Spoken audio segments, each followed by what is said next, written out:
Hey guys. You are watching your anime world. How are you all?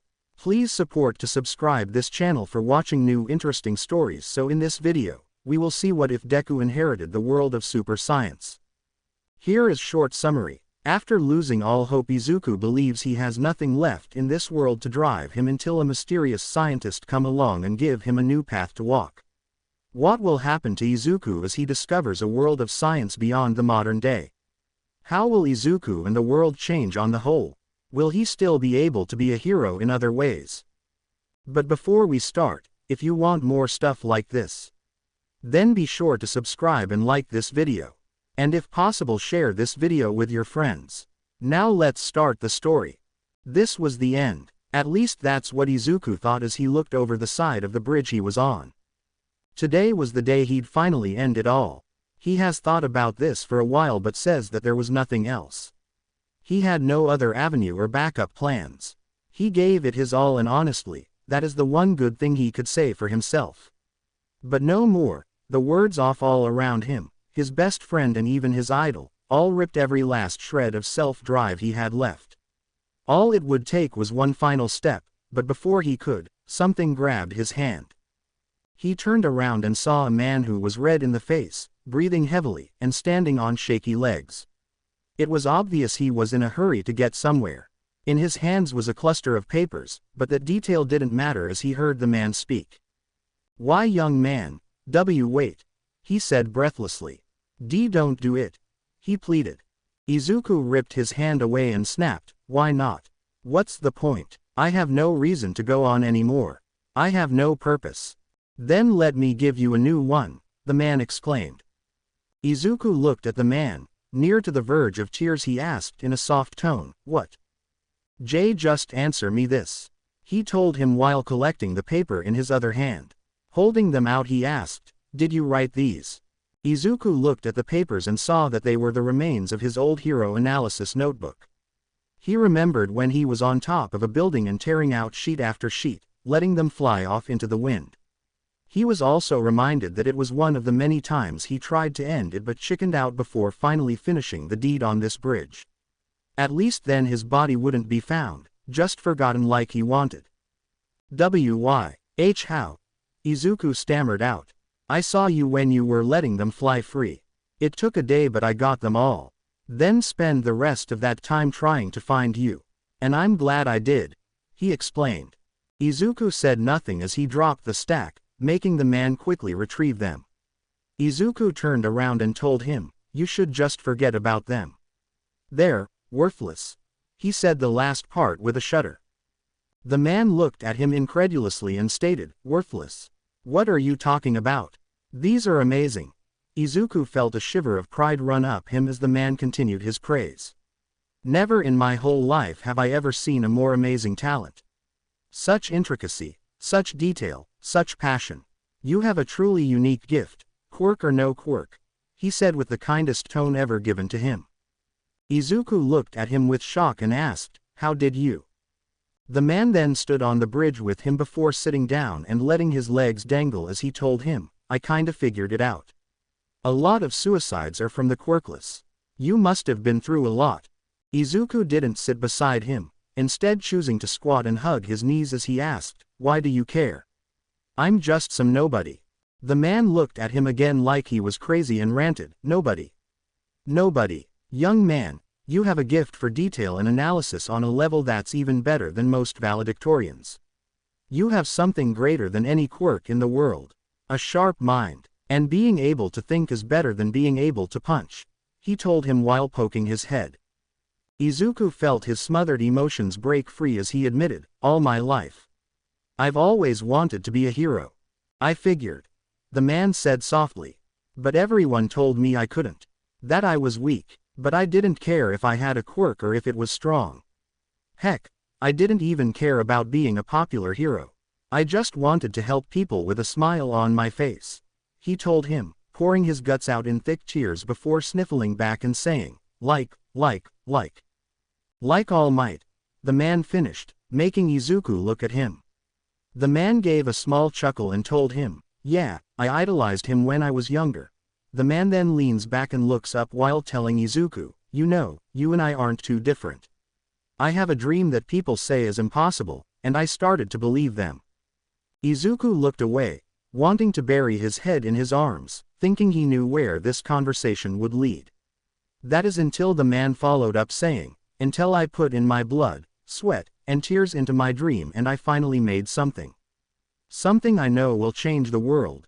Izuku was now on his butt as he saw the man's fists tighten, and looking at him with a mix of determination and desperation he admitted, "But I need help." "Your help?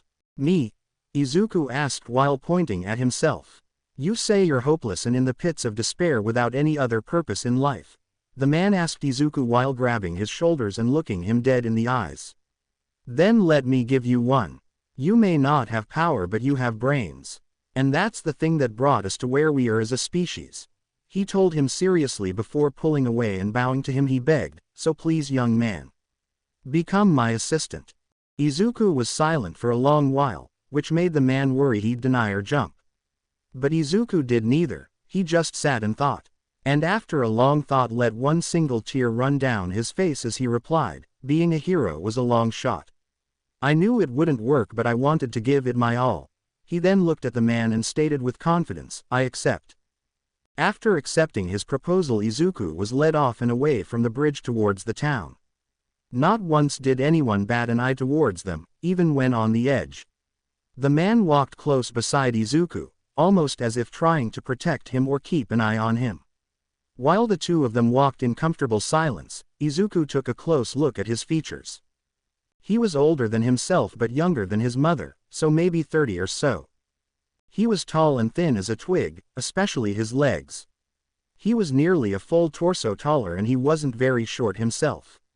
His hair was messy, matted, and sandy blonde. It made his hair look tame by comparison. His eyes were an unusual pale color, making him appear blind, and thick glasses framed his patchy freckled face.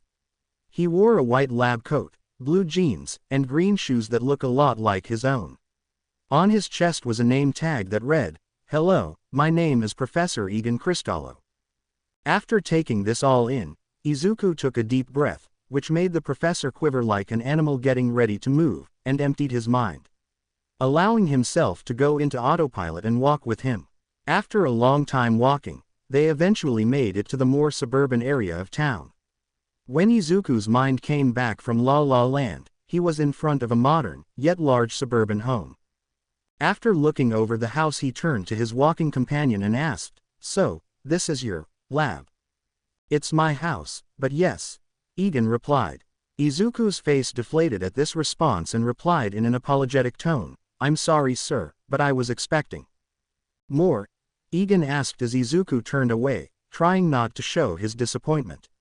"I understand. Truth is I was kicked out of my old job for being too persistent in the pursuit of something unrealistic," he said in a mocking tone with air quotes. "You're unemployed?" Izuku tried his best to not sound shocked. "Yes," he answered honestly, only to backtrack seeing Izuku's expressions and body language looking ready to bolt. "But trust me, I have a plan. As I said, I need your help and your mind," he told him while poking his forehead. Izuku gulped and asked, "So what was this dream you were chasing?" Egan giggles like an excited schoolgirl and waves for him to follow while saying, "I'll show you." Curiosity grabbed his mind as he followed the man into his home. After unlocking the door and letting him in, he saw a quaint yet very messy and somewhat smelly house with a cat.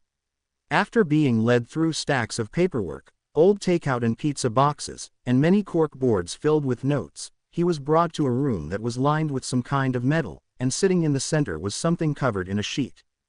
Grabbing the sheets he looked at Izuku excitedly before ripping it off and proclaiming, "Behold." "What exactly am I beholding?" Izuku asked while looking at a large and very strange-looking white glowing crystal. "I call it the Singularity Soul. Life force energy runs through every aspect of this crystal. Creation and evolution are at our fingertips. At least that's my working theory," Egan told him with zeal. "Is that really what it does? What else can it do?" Izuku asked with amazement and wonder, getting closer to it. "I have no idea. I was always so busy with my work that I rarely had time to work on it. But that's where you come in." Egan admitted with a shrug, making Izuku fall to the ground from his previous statement on it. I need to figure out what it can and can't do. That's where you come in, he told him while poking his chest. Izuku took a more serious demeanor and stepped back while saying, before I commit fully to this, I have 2 questions. Question 1. How are you supporting yourself without a job? My parents died some time ago and left me a fat inheritance. I haven't started to use it until a few weeks ago. But it won't last long, and at the rate I'm going I probably only have enough to get by for a year at the most, he admitted while rubbing the back of his head. Sorry about your parents, Izuku told him, feeling a bit of shame at asking, only to get a wave off from Egan. Second question, how did you come up with the theory that this thing is crystallized God? He followed up. Well, it has to do with my quirk, he explained while rolling up his sleeve and producing a transparent crystal from his palm. It's called crystallized manufacturing. I can create any crystals I want to. The only problem is I've never practiced much with it or studied the structure and chemical compounds of crystals, so I can only create one type. But that's all I need for it, he explained before breaking off the crystal and putting it against the Singularity Soul, and saying, observe. Within a few seconds, the white light that emitted from the Singularity Soul seemed to pass from it and into the clear crystal, turning it into the same soft glowing white. Egan pulled it away and placed it into Izuku's hands. Looking over the crystal with wonder and awe, he could only say, wow. Now the power in the Singularity Soul is in this crystal and holds all of its properties. As such I have dibbed these soul splinters, or splinters for short, Egan told him proudly.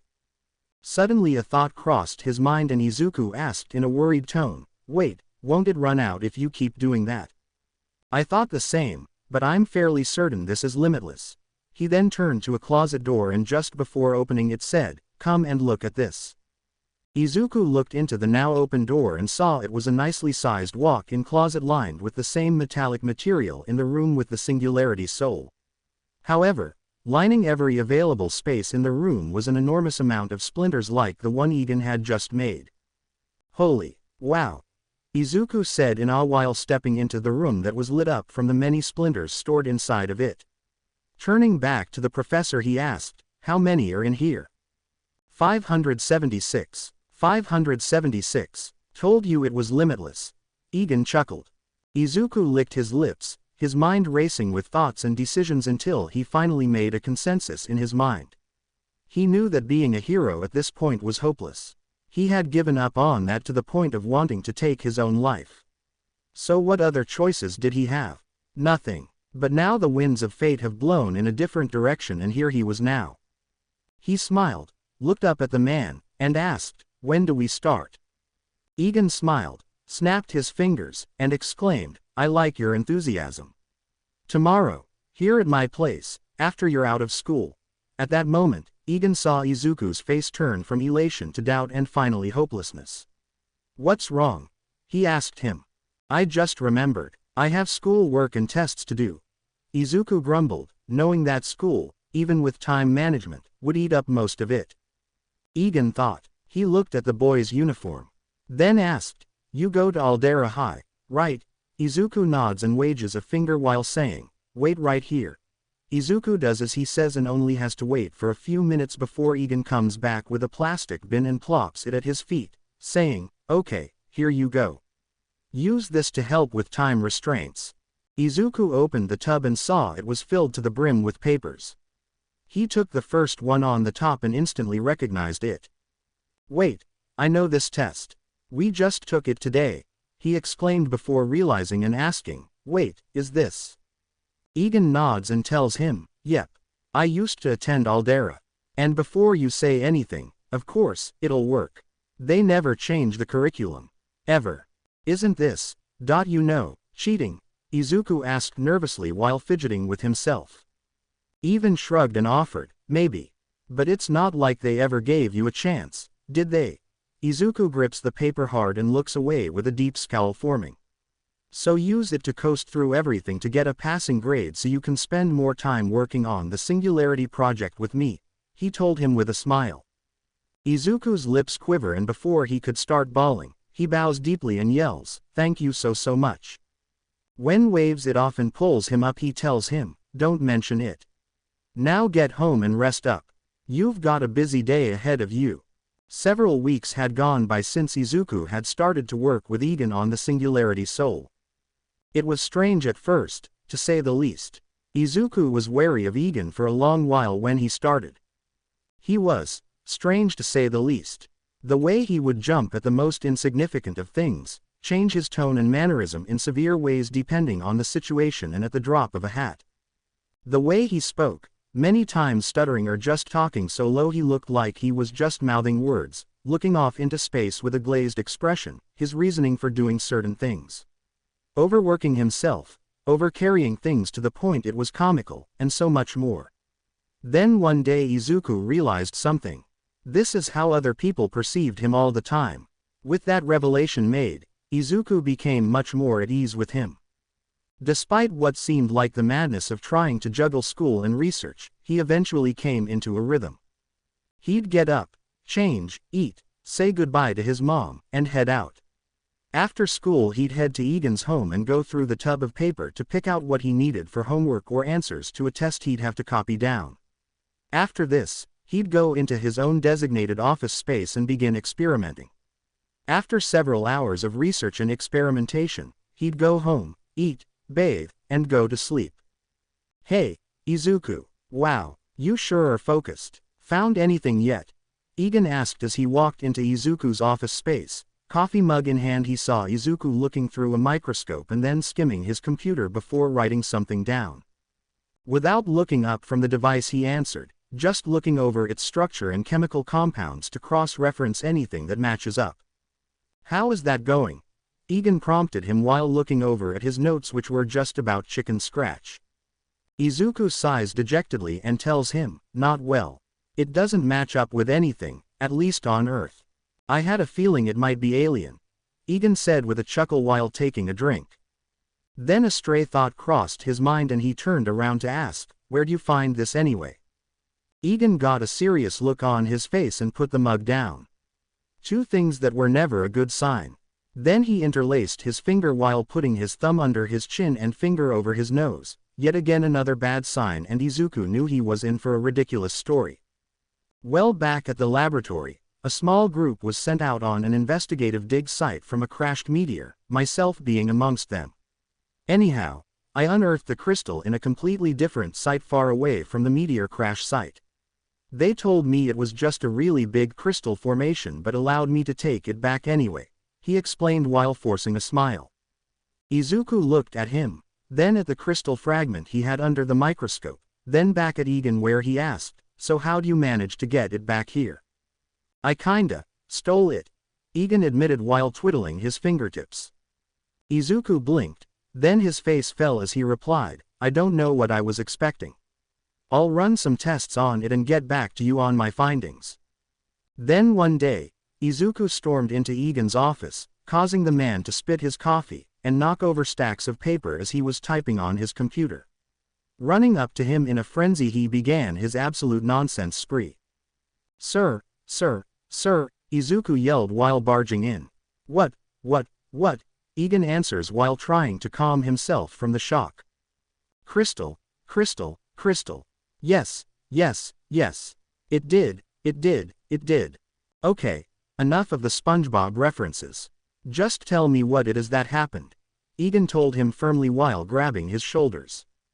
Okay, so I was running several splinters through several different tests and I finally found something that the energy source inside is capable of, Izuku quickly and breathlessly explained.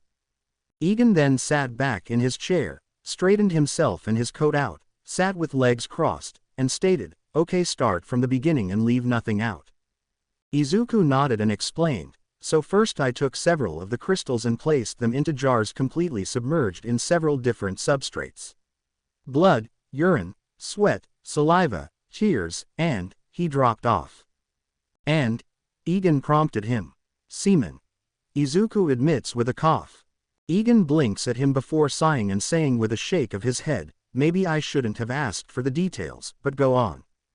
After a couple of days of soaking I found out that almost no change had been made to them, so I decided to take them out and try out some other working theories. Except I forgot about the one that was still in the blood. When I finally realized and pulled it out, it had changed color from the pale glowing white to a crimson red. And after cleaning it off, I felt some sort of strange connection to the crystal as I was holding it, almost like it was a switch inside of my head. And when I turned it on, the crystal began to leak blood. Izuku told him with excitement building in every word, making Egan grow more and more intrigued. So I decided to let it drain out into a jar, thinking it absorbed the blood inside, but after a while, I found out that wasn't the case.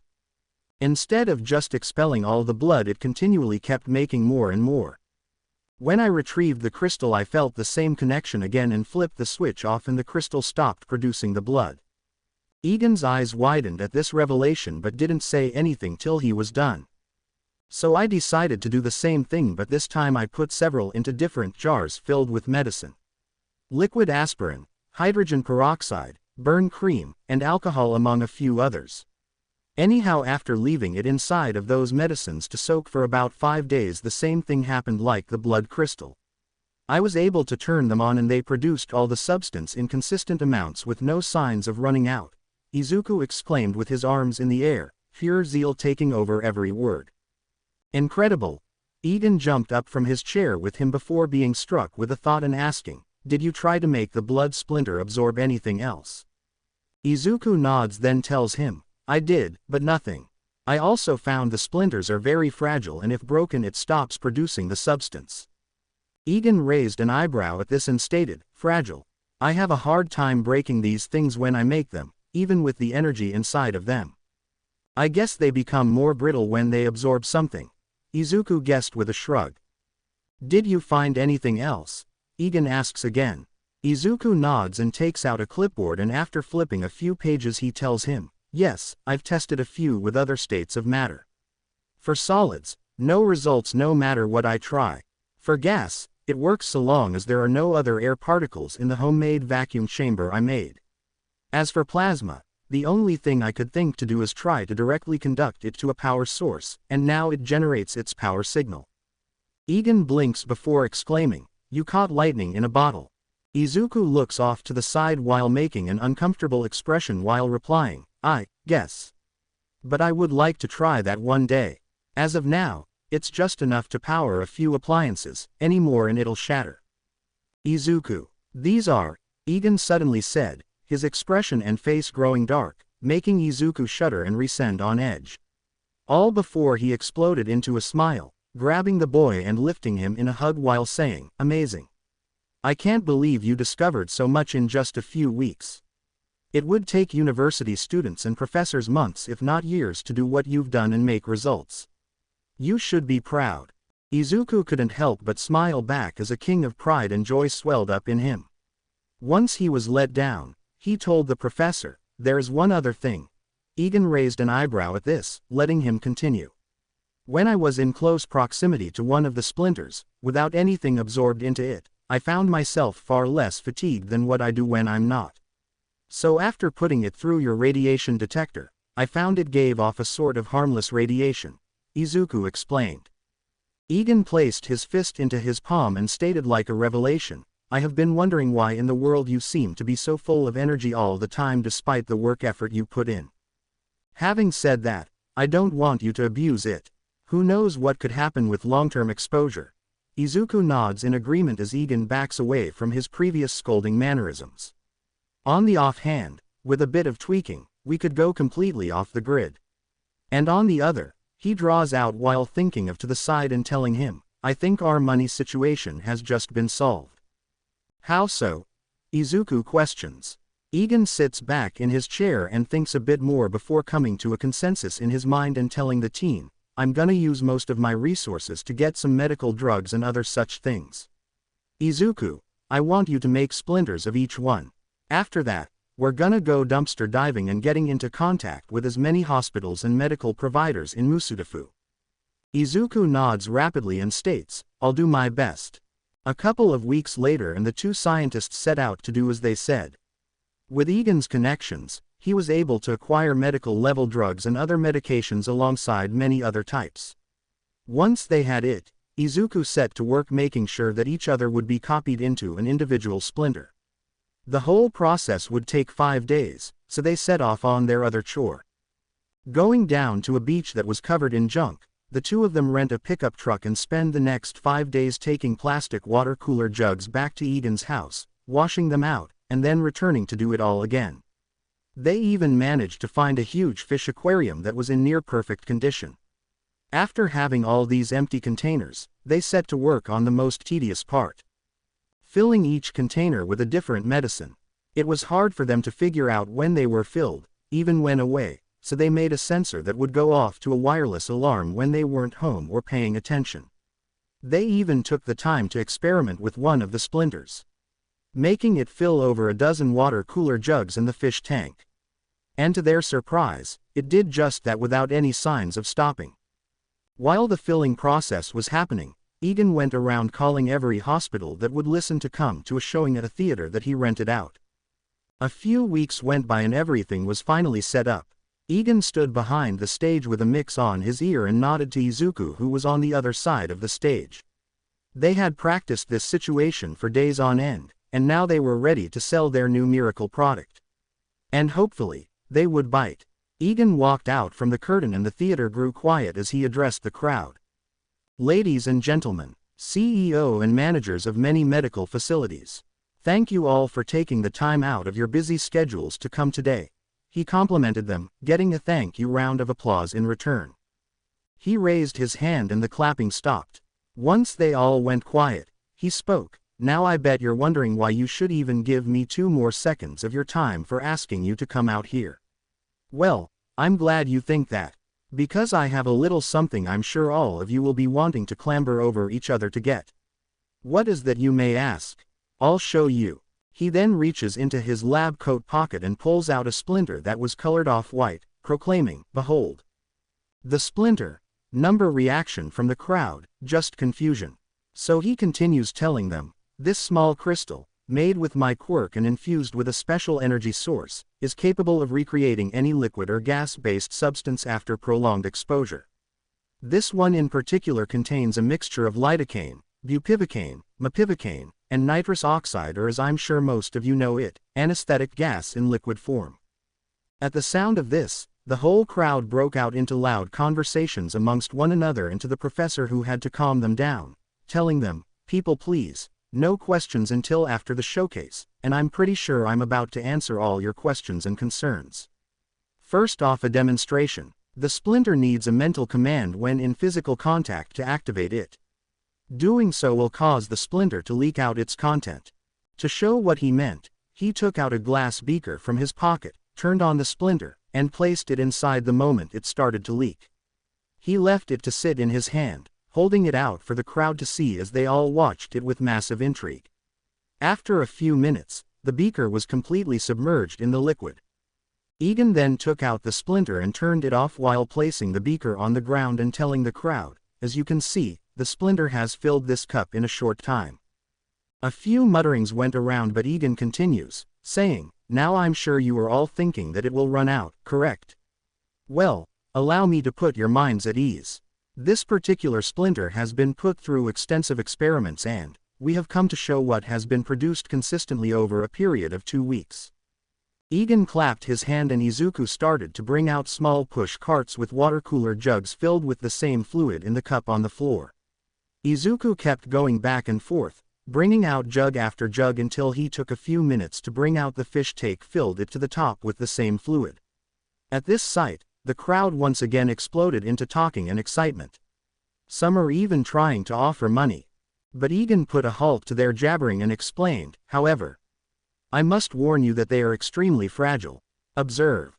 With that, he dropped the splinter in his hand and the crystal shattered on contact with the floor, breaking into so many that it looked like bits of crushed ice about to melt. This makes the crowd become dejected by the product. Some were even now skeptical. However, Egan once again put their minds at ease with another demonstration.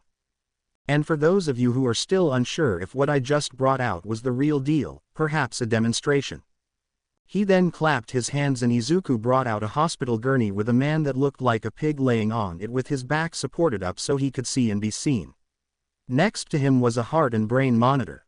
"This is Mr. Wong. Mr. Wong was kind enough to volunteer for this showcase. He introduced the man while taking out a syringe and explaining, "I will now take the liquid from both the tanks and cup I just filled to demonstrate. Using no more than 10 cc of each." He then took a sample from each spot and injected it into the IV injector on his arm. After a minute or so Mr. Wang's eyes started to flutter and he passed out right in his seat. A slight murmur sounds around the auditorium. Egan motioned to the man and said, "As you can see from the monitor, Mr. Wong is completely under the effect of the anesthetics." But before any more commotions or explosions on deals could be made, Egan exclaimed, "And that's not all. I have splinter of all different kinds of medications and drugs." He waved his hands and after taking away the asleep man, Izuku brought out a rack full of different splinters that held different medical medicine and drugs. This leaves the crowd in awe and excitement. Now as far as pricing, I'm sure you can all understand that such an item is bound to save any of you millions from having to order time and time again. So it will cost any of you around 20 years of what you would spend on that particular drug or medication. But think of it this way, he quickly filled up before the crowd could get cold feet, locking their attention. "In the long term you'll be making all that money back tenfold," he exclaimed, and that seemed to once again grab their interest in the objects. After seeing the crowd start to warm up and get hotter by the second, Egan put on his most friendly face and in sweet words asked, "So, what do you say?" Several hours later, Izuku and Egan sat at a table, back in Egan's office at his home, with the two of them staring at the computer screen with Egan's bank account info placed on it. The two of them had their mouths open in shock and awe at what they saw after the selling event. Neither of them said a word for a long time, but eventually, Egan was the one to state the obvious. $50 million. $50 million. We just made $50 million in one sitting from just a few dozen splinters and all those tubs of medicine, he exclaimed in zeal while jumping up and around in his chair. Well, people were offering more and more. It turned into an auction. Izuku stated, trying not to act like his mentor. "This is amazing. I've never seen so many zeros in my account," he exclaimed while picking up Izuku and spinning him around before stopping and asking him, "Do you know what this means?" "No more money trouble," Izuku answers. "No. Well, yes, but that is not the only thing. We could use this money to start our research facility. And if we offer these to the other hospitals in the other provinces in Japan, we could make more," Egan told him. "I'm glad to hear that 'cause I've been doing a little cyber searching and found this," Izuku said to him while bringing up a new page on the computer and showing a nearly run-down research facility. "It's pretty beat up and in need of a lot of rework. But I'm pretty sure that would be cheaper than trying to build or even buy one already made. We might need to budget a little bit, but it's more than doable. Also, I found a good construction company to help in the first bit. Uraraka Construction Company," Izuku explained with a nervous smile, unsure of how he would react. "You have been a busy little worker bee," Egan praised him while rubbing his head.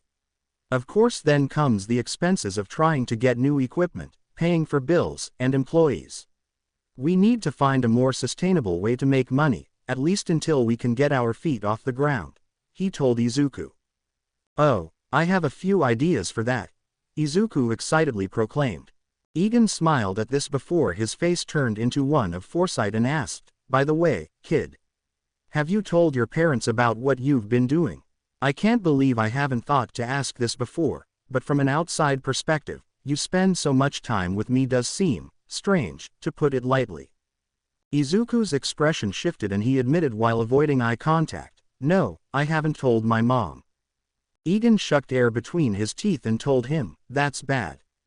And now that you mention it, there is a strange rumor going around about me saying that I'm going on dates with older rich guys," Izuku admitted while putting a thoughtful expression on his face.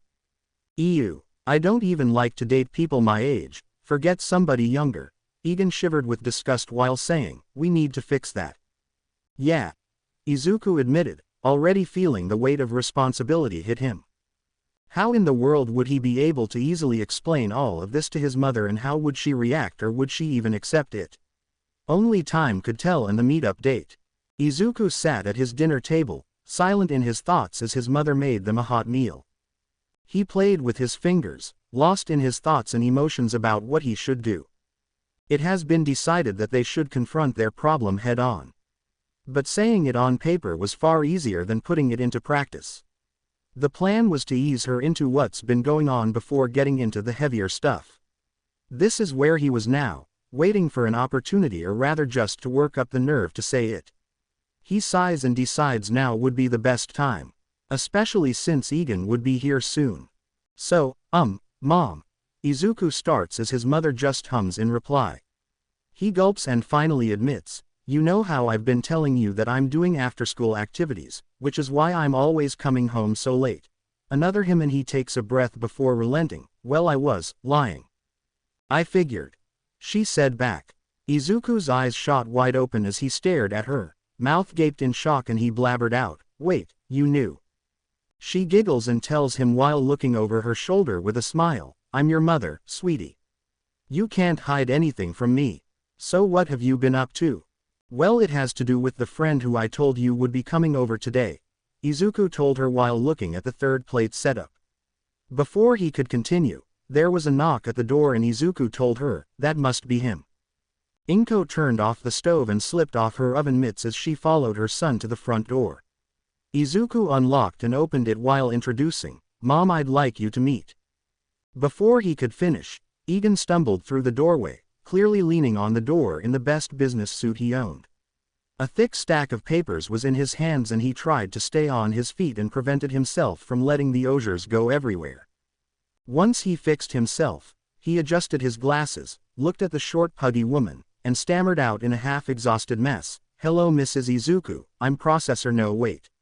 I mean I'm Professor Izuku and you're Mrs. Egan no. I mean hello Mrs. Green Midoriya. I meant to say Midoriya. While Inko was more than confused and a bit on edge, Egan started to rifle through his papers and told her, hold on, I have it here somewhere. He then pulled out a sheet of paper and read quickly, hello, how are you? That's great to hear, I'm Professor. But before he could continue on his half-pronounced gargle, all the papers he was holding slipped from his hand and they flew all over the front entry. Egan panicked so hard his glasses fell off and he exclaimed, shoot. Not again. I had this all set up for maximum success. He then started to rapidly look through all the papers and pulled up some quickly while reading them off, potassium, zinc, hydrogen, nitrogen, sugar, oxygen. He paused after saying that. Looking up from the paper with tears in his eyes he said, that was the chemical compound for chocolate milk. Professor Egan. Izuku draws out as the professor scrambles. Izuku, sweetie, what is going on, and who is this mess of a man? I'm honestly a bit freaked out, Inko asked while getting closer to her son in defense. Professor, I told you not to overthink this, Izuku scolded the man. With tears streaming down his face, he blubbered out, I tried. But I couldn't help it. How are we gonna explain this to my mom if you can't act normal in a non-business or professional manner? Izuku half yelled at him. I have no social skills, he yelled in self-shame and pity. Izuku. Inko spoke once more, feeling freaked out. Seeing no way out of it now, he bit the bullet and admitted, Mom, this is the real reason I've been out of the house so often. Izuku. Inko gasped while grabbing her son's face and telling him on the verge of tears, if you needed money you should have just asked. Don't do something like this. Izuku was confused at first but quickly realized what she was implying and exclaimed, what? No, Mom, it's not like that. Finally foregoing his papers, Egan stood up and defended himself saying, Ma'am, I know I didn't give you the best first impression, but believe me I have no intentions of that nature.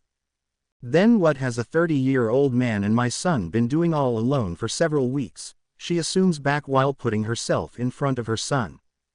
He's been working with me, Egan told her quickly with no explanation. Huh? Inko choked back, confused once more. Izuku knew this was his chance. He had to use his ace in the hole.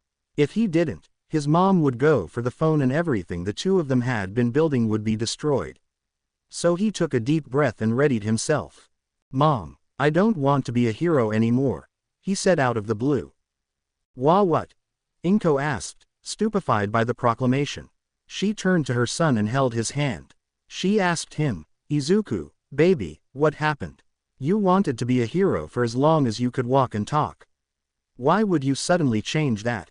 I gave up on that dream a long time ago.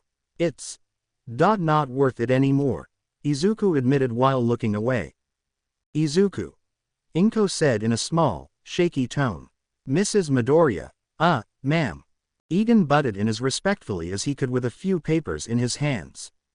Several weeks ago I found these papers from one of your son's analysis notebooks. I was floored by the amount of details and information on each page. Finding things that others wouldn't. His intelligence and observation skills are unmatched. So I tracked him down and asked him to help me with a project I was working on when he was in a slump. And thanks to him, in the last few weeks, he's made huge discoveries and some money to boot, he explained with ever-growing excitement while handing the torn note pages. Then a keyword hit her mind in the midst of all her confusion and emotions and she said baffled, money. Around $50 million. Egan casually told her. Dropping the papers and holding the wall she exclaimed, 50 million. Egan nods his head excitedly and tells her, yes. And it is all thanks to your son. Ma'am, your son is a true genius, like none I've seen before.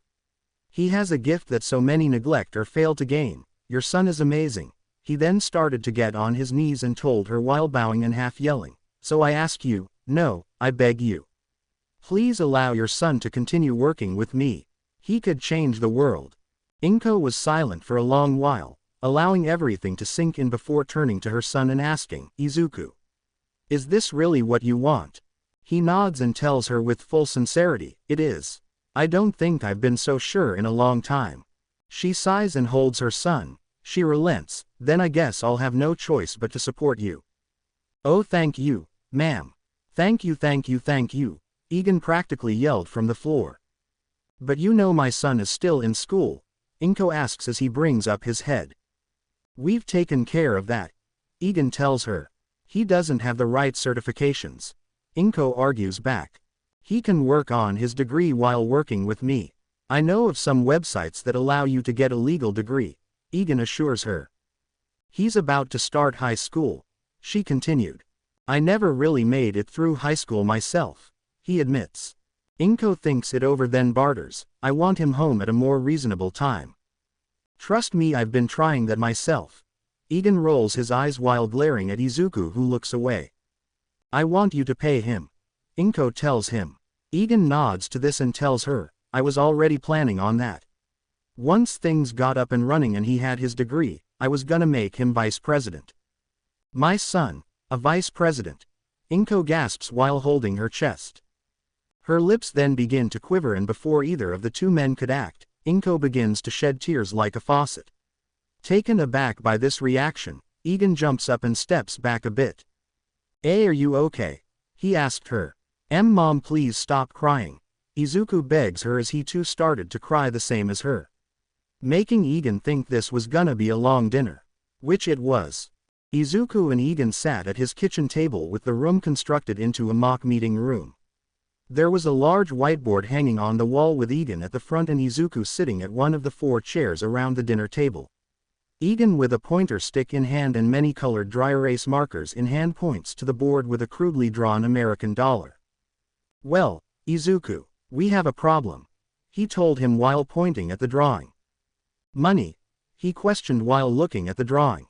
Egan nods affirmatively and erases it while drawing more crude pictures and explaining, as you well know, we are nearly out of the 50 million earned from the hospitals. Between buying, fixing, and expanding our new laboratory, plus the costs of all the machinery we got, we're at almost nothing, and we still have more expensive things to buy and do. More high-tech equipment and items used for experimentation, the monthly bill to run it, taxes, and of course employees. Izuku thought for a moment then offered, we could go to the other provinces in Japan and sell some of the splinters to those hospitals. Egan thinks on this, draws a pic of a splinter and a chart, then says, that would pay for most, if not all, of what we need right now. But it's not sustainable in the long run. And trust me, it'll go fast, he told him while making the chart grow and then plummet before sighing in exasperation and complaining, sometimes I wish Japan wasn't so small. We have to think up a way to make a large and consistent cash flow without direct funding from the government.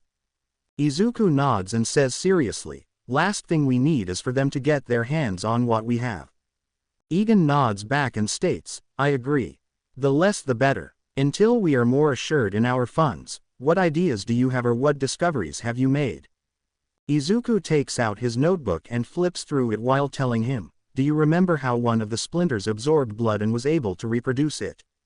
Egan sighs as he knows where this is going and waves him off saying, if we sell blood splinters of every type to every hospital, we'll be right back to where we are. Not that, Izuku exclaimed firmly, making Egan jump from the suddenness.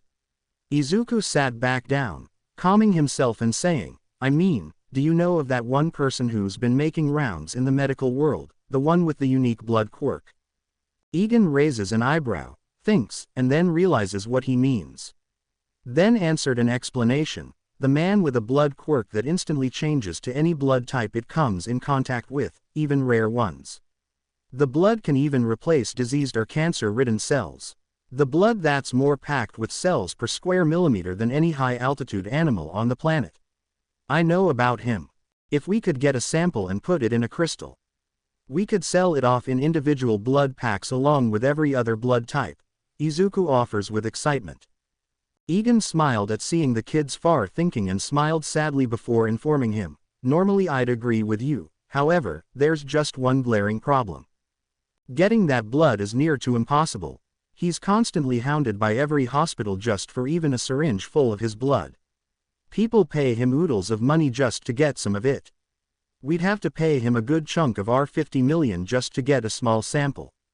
And because of all the money he's gotten, he has become an absolute self-entitled douchebag.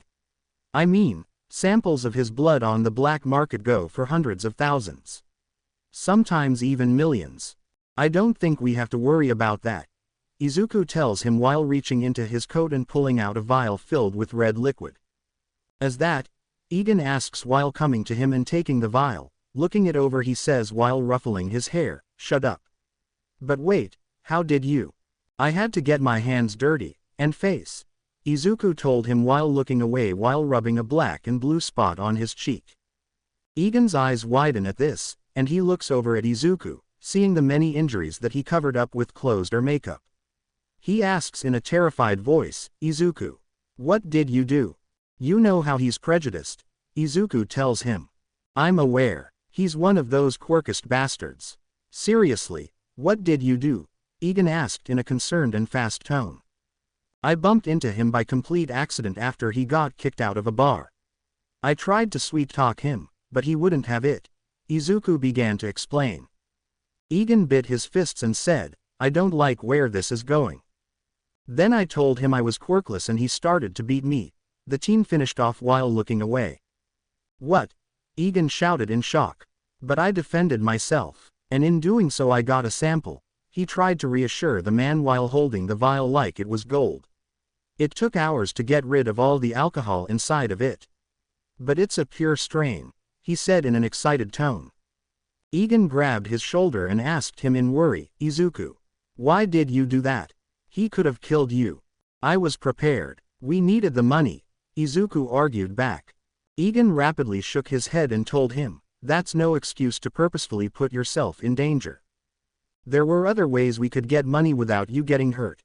Izuku looks down, realizing his mistake as Egan leans against the board and says in a trembling voice, if your mother finds out she's not just gonna have a cow with me, but a whole dang elephant. After he gets done venting about this, he sighs and holds Izuku in a hug.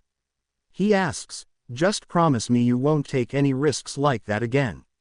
You're far too young to be acting like this. I promise. Izuku hugs him back.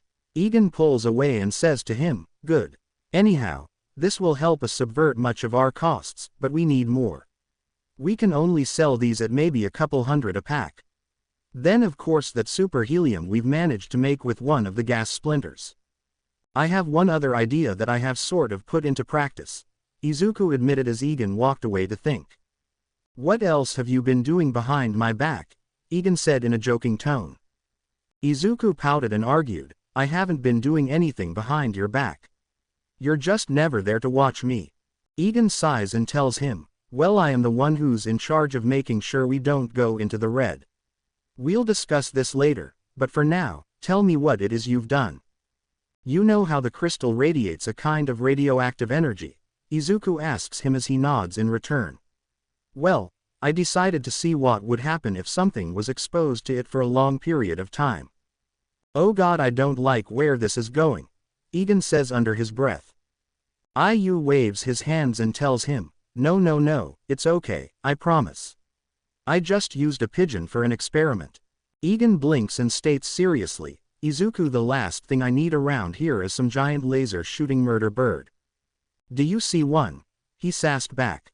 Egan looked around, sat in a chair, and said, okay. Well, I'm not sure what happened entirely.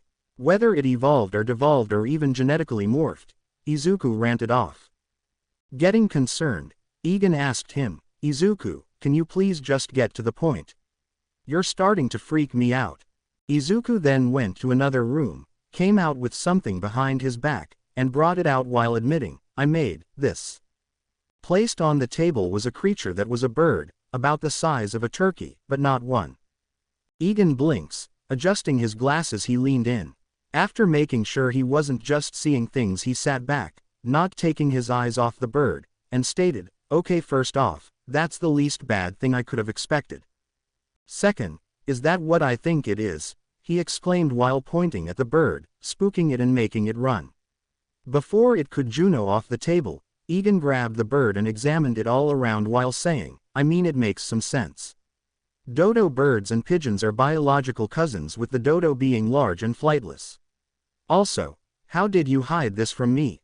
You don't use the space you have properly, Izuku told him with a shrug. Egan opened his mouth to argue but stopped and admitted, fair. So what's your plan with essentially recreating an extinct species? Izuku you then went into the microwave and pulled out a meat dish while offering, taste this. Egan shrugs and pops a piece of the meat in his mouth. After chewing it a bit he swallows and observes, a tad gamey but it's pretty good. He then makes the connection and asks, wait, is this? Izuku nods and the cigs turn in the man's head. Once he makes the realization he guesses aloud, you plan to capitalize on the invasive and wild pigeons in the city, turn them into dodo, and sell the meat for a profit. Izuku nodded then assured him, and don't worry, I tested the meat in excruciating detail. It's completely safe for consumption. It's pretty much no different from FDA certified poultry meat. And I got a butcher on our side with a little bit of incentive, he told him while making a money sign with his hand. I was wondering why there was a large deposit to a butcher shop, Egan stated to himself before asking suspiciously, anything else? I was hoping to test the crystals' radioactive effects on different plants to see if we could potentially make a superfood, Izuku tells him in a pleading tone. Egan sucks air through his teeth and tells him, let's put a pin on that. We don't need to be doing a recreation of Little Shop of Horrors. Izuku looks disappointed by this, so Egan comes up with an alternative and asserts, but you can do one plant at a time, and nothing else. Just make sure they're either small flowers or vegetables. Izuku nods then blabbers out aloud, if only we could use one of the splinters to make gold. Then a thought strikes him and he asks Egan, wait. Can't gold be made into a liquid? And my crystals are heat resistant to a few thousand degrees. Egan tells him as the wheels also start to turn. Then the two of them look directly at each other and Egan states seriously in a hissed tone, I'll get some gold and smelt it. You run some tests. We take this to our graves. Izuku nods and runs off to his office space as Egan does. After another long and boring day at school, Izuku finally made it to his front door. He didn't go to Egan's house today since he told him that he couldn't come for some reason. So he went straight home and now he was at the door. After unblocking and walking in he called out, Mom, I'm home. Just then at that moment, the dark house exploded into light, and the sound of popping hit his ears with confetti and streamers falling on his face and head. Followed up by two voices cheering, congratulations. What Mom, Professor, what's going on? Izuku asked dumbfounded. It's a party. Inko explained. For you. Egan follows up. Me, what for? Izuku asks back, still unsure of what they meant. You seriously don't know? Inko asks as he shakes his head. She giggles and tells him, Izuku, you passed.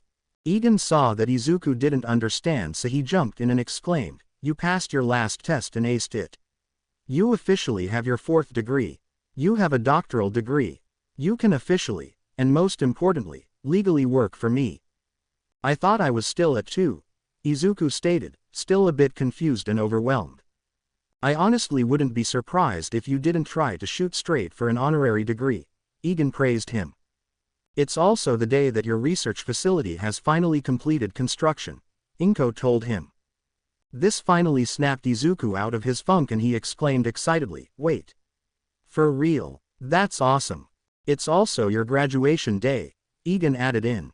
But I thought that wasn't for another 2 weeks. Izuku asked back, feeling confused and concerned if he lost track of time, which he did a lot recently. Inko nods and tells him, it is, but since you'll be so busy very soon we thought it would be best to have the party now. She then brings her son into a hug and tells him, Izuku, I'm sorry. Taken aback by this, Izuku pulls back and holding his mom's arms he questions her, Wha? Mom, why are you sorry? Because I feel partly to blame for your previous situation. She admitted while looking away. When I came to terms that you wanted to be a hero, even without a quirk, I was beside myself with worry. As your mother, I tried my best to support you, but in the back of my mind, I prayed you'd give up. I'm sorry. She told him with tears in her eyes, looking away in shame. She wipes her face and then tells him with a more upbeat attitude, but seeing you here and now. Accomplishing more than I could ever expect and more than anyone else in the world, especially myself, and at your age, I can't help but feel proud of you. So very very proud of you, she told him all teary-eyed again. Mom. Izuku spoke back on the verge of tears before wrapping her in a hug and telling her, thank you for always supporting and believing in me. Izuku. Egan lightly interjected at the moment. When they pull away, the man wraps his arm over his shoulder and tells him, this time is all about you. If not for you, none of this would have happened. You and you alone made all of this happen. You should feel proud of yourself for all you've managed to achieve. As far as I'm concerned, you're my hero, Izuku. Izuku's dam finally breaks and he plunges his face into his chest while sobbing, thank you, Professor. For giving me a chance when no one else would. Egan pets and rubs his back for a bit but soon pulls him off while drying his face and proclaiming, okay. Enough of the waterworks, let's eat and be merry. Izuku sat up from his desk and rolled his shoulders after sitting hunched over his desk. It has been another normal, quiet, and boring day at school. Actually, it's been nothing but boring since Egan gave him all the coursework to simply copy directly from and get a passing grade. Surprisingly no one, not even Bakugo, had bothered him once in the past months. It was kinda nice to be ignored by everyone and not have to deal with them. And he wouldn't have to any longer since this was the last day of school. Their teacher left early allowing them to do whatever until the bell rang. And boy was Izuku glad that it did because he could swear he could feel Bakugo trying to burn holes into his head, as he sat behind him. So after stretching and waiting for just about everyone else to leave, he muttered under his breath, thank goodness it's over. Oi Deku. The loud voice of Bakugo yelled at him. Oh no. He mumbled with a sigh. He turned around in time to see the seemingly ever-furious Bakugo trudge toward him with his 2 tagalongs. Don't you ignore me, nerd, he demanded. Yes, Kachan? Izuku asked back in a neutral tone. Seeing him not reacting like a scared dog made Bakugo make an expression crossed between irritation and confusion as he asked while poking his chest, what's up with you, huh? You've been acting weirder than normal, quieter, more reserved, you're practically not here. Hell, I've forgotten you were even still here for a few weeks. So? Izuku shrugged in reply. So? Bakugo exclaimed. So what? I'm not bothering or looking down on you like you hate so much. What's the problem? I thought you'd like that. Izuku told him with no emotion in his voice or expression on his body. Bakugo growled and exclaimed, it pisses me off, it's like you're planning something or doing something behind my back. Izuku sighs exhausted and asks back, will nothing I do satisfy you? Whether I'm in your face or as far away as possible, you never seem happy about the result. What did you say? Bakugo yelled into his face. Izuku flinches at him getting into his face, but calms himself and turns away while saying, "Goodbye, Kachan." "Hold it," he yelled while grabbing his collar and holding him up to his face. "I'm not done with you, nerd. You're still acting weird and I want to know why," Izuku said and did nothing as Bakugo held him up, making the team growl and yell, "You'd better not still be trying to be a hero." In the past, Izuku would have been like his usual self, squeaking and cowering in fear, protecting his face from any attack.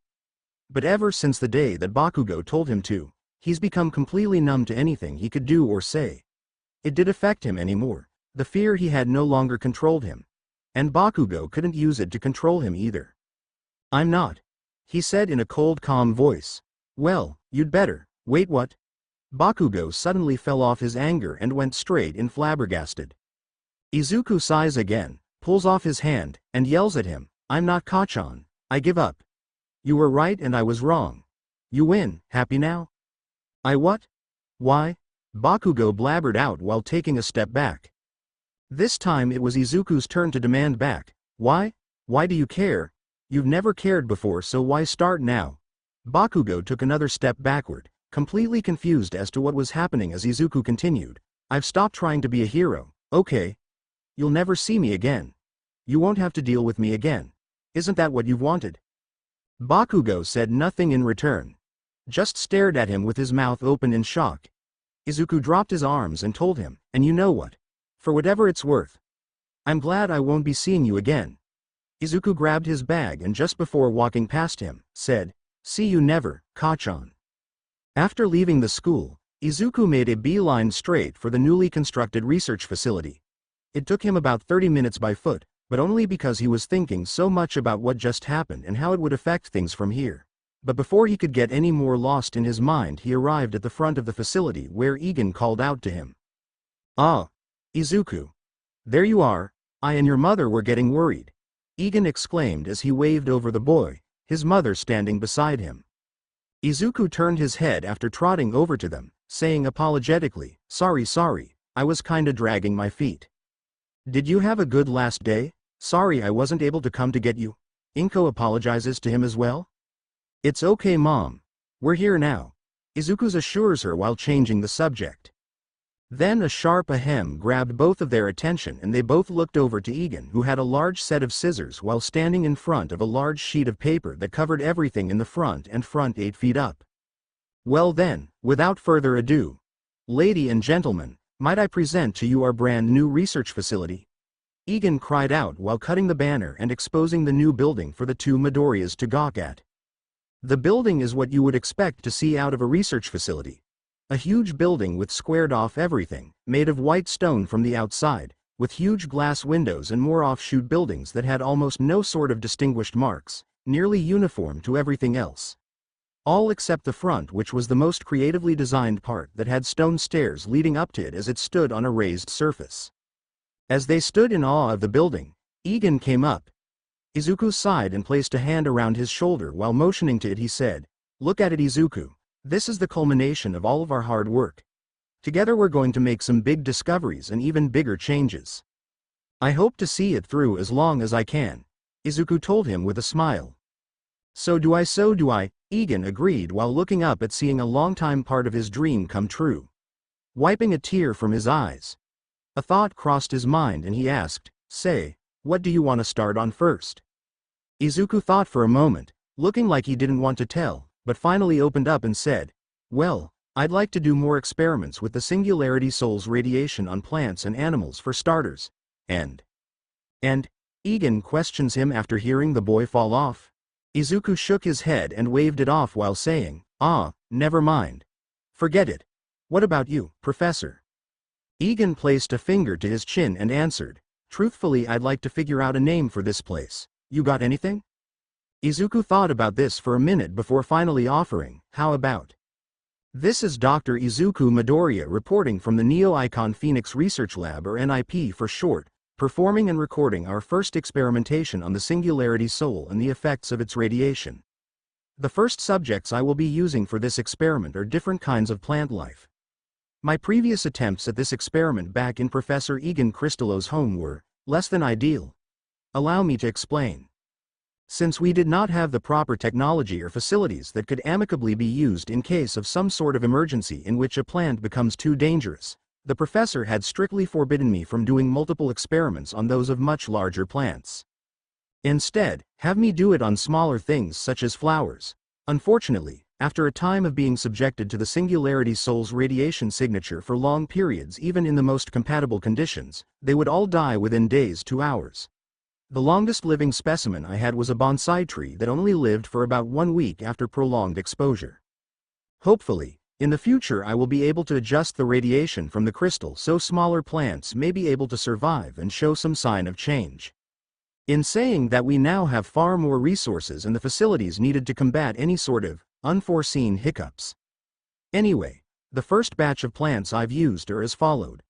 1 American cherry tree sapling, 1 crawling ivy sprout, 1 pumpkin seedling, and 1 adult American pitcher plant. Note: Professor Egan told me to not use a Venus flytrap since it might, in his words, make an Audrey too. After planting all plants into the facility's newly constructed greenhouse, I planted 1 empty soul splinter into the soil so the energy may be absorbed in both roots and air. In addition, I have the plants on an automatic water and light timer for max production and consistent readings for all plants in the controlled environment. I will report back when any changes are made. This is Dr. Izuku Midoriya reporting to say, that didn't take long at all. I've only been gone about 3 days and results have already been made. Massive ones. All the plants I've used in the experiment have all grown to their adult size, which explains why all the flowers I used died so quickly. The energy in the crystal didn't kill it, it aged it to a point where it died of old age. I must note this down for future use. Anyhow, as I expected, not only had the plants grown in size but changed on a biological level. First, the American cherry tree. In addition to it growing to the size of an adult tree of its genus, it also changed color. Its leaves turned blue, its flowers a bright red, and its fruit a bright white. After a bit of testing, I found that the cherry fruits will explode like firecrackers upon being broken. However, if frozen for 20 minutes, the fruit turns a cool pink and becomes edible for human consumption. Note: they have a tart taste to them. Next is the crawling ivy. It too grew so massive and quickly that it reached out of its pot and up towards the glass roof.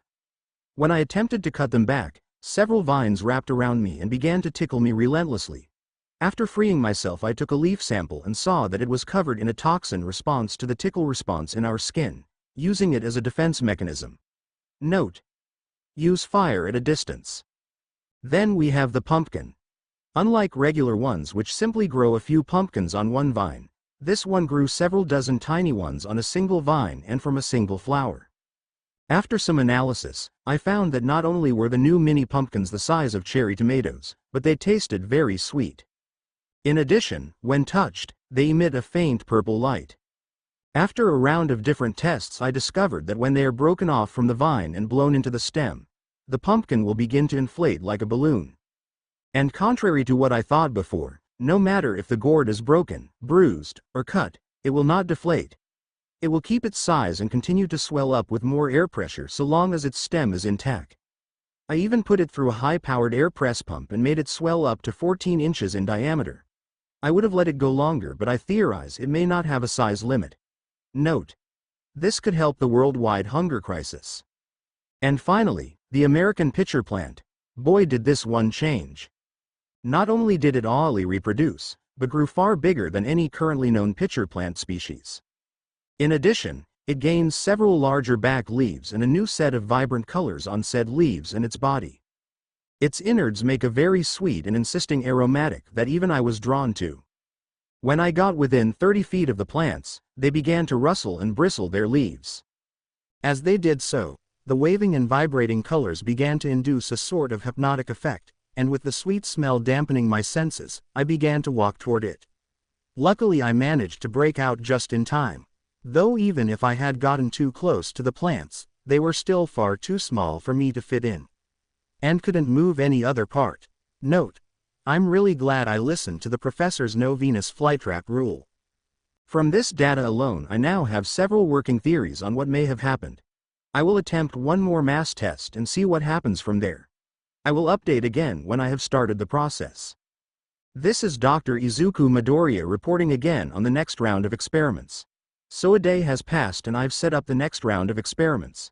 This time I used a corn seed, a potato sprout, a garlic clove, a carrot seed, and 2 different types of cactus trimmings. More specifically a golden beryl and saguaro. I will report back when the results have been made. This is Dr. Izuku Midoriya reporting once more to bring an update on the new rounds of plants and their effects under the Singularity Soul's radiation, and like last time it came quickly. I'll start in the order I listed in my last report. First the corn. Like all the others it grew to full maturity in just a few days and surprisingly sprouted the same amount of ears it normally does. However, when I opened one of them up, the corn kernels were colored and reflective like glass. When brought up to sunlight they reflected it very similarly to how a magnifying glass would, and I had to quickly cover it up before it shot rays of deadly sunlight at me. In addition, I found that when dropped, whether in or out of the leaves, the corn kernels would explode and scatter like a hand-thrown grenade. Note: attempts at making popcorn are now prohibited. Then the potato. I was surprised to see it was one of the few that didn't change externally. I had wondered what it could do until I placed my phone next to it and it began to charge from the wireless function. After a bit of tests, I found out that its natural electrical charge had been amped up tenfold and now it was like an industrial battery, no matter its size. Note: food made with it has an electric taste to it. Next the garlic. When I pulled it out I almost thought it wasn't ripe because it was green. Then I found out it was when I accidentally ripped off the stem and it quickly changed from green to yellow, then orange, and finally red. I figured out what was going on after yellow and threw it. After it hit red it exploded into a gas compound that irritates the throat when inhaled and smells bad. Luckily I was close to the airflow controls before it could hit me. Note: I'm guessing onions would be the same but with tear gas instead. Now the carrot. It's gold. That's it. Solid gold. But it's edible and can be eaten raw. And surprisingly it acts like a revitalizer in a video game. I was at my 5th cup of coffee when I ate one and felt all my exhaustion disappear. Note: don't try to trade it in for money. And finally, we have the 2 cacti. The golden beryl has turned black with pink flowers and the saguaro now has skin that seemed to be some sort of natural metal. The golden beryl can shoot its spines when disturbed, it then turns golden and regrows all its spines before turning back again. If it's disturbed while trying to regrow its missing spines, it'll spray a nasal irritant from any flowers it has, that causes uncontrollable sneezing fits. As for the saguaro, it has grown twice the size of its normal kind and even wider. It has lost all its spines and now turned a metallic gray. It's made of metal. When tested it was the same strength as both military and construction grade metal. In addition, when a piece of the cactus was removed, it would quickly regenerate the missing pieces. However, removing a piece is the hard part as I had to cut it off with a cutting torch. Note: don't drink the water inside. Upon careful study of what I've seen and made, one of my theories happens to be right. The radiation of the Singularity Soul caused these plants to develop quirks. It's rare in animals, but in plants, it's unheard of. Anyhow, this is unheard of, this is massive, and this could change everything we know about the world and science in general. So does that mean our evolution and the emergence of quirk was all thanks to radiation? If so, it couldn't have been from this one single specimen. There must be more. A huge vein somewhere. We'll have to figure that out at a later date. When I gave my findings to Egan I expected him to be excited and not go into cardiac arrest from shock. It was a fun day with the paramedics. Anyhow, I will be taking a break from the plant-based tests and moving on to animal tests to truly see what the radiation can accomplish. If it can cause evolution or quirks, I have to find out how. I will find out how. This is Dr. Izuku Midoriya signing off for now. This is Dr. Izuku Midoriya reporting on the newest Singularity Soul experiment at the Neo-Icon Phoenix Research Facility. To recap from my last round of tests, in short, I subjected several different plants in the same controlled environment to the radiation given off by the crystal through an empty splinter. In short, I found that the radiation causes rapid aging and the appearance of quirks. Which is a world-shattering piece of news on its own. Anyhow, my next target is to see whether the same thing happens to animals. The reason I test this and not just conclude it, despite the existence of several animals with quirks, is the fact of what happened the first time I tried it. In short, I used an empty splinter, a different one, on a pigeon and turned it into a dodo. Was that the quirk, or did evolution take hold? That's why I'm testing it. On a side note, the one dodo that I showed to Professor Egan has hence been adopted by us and made the honorary facility mascot and pet. We call him Pete. Continuing with my experiments, I have since marked off a few testing rooms and chambers in the animal testing to accomplish this. Now I know what you're thinking, but don't worry, we make sure that all the creatures used are not tortured in any way. They live no different lives than house pets.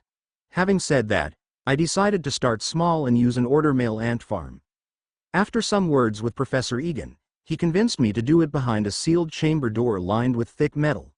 On the chance, they turn into giant monster ants.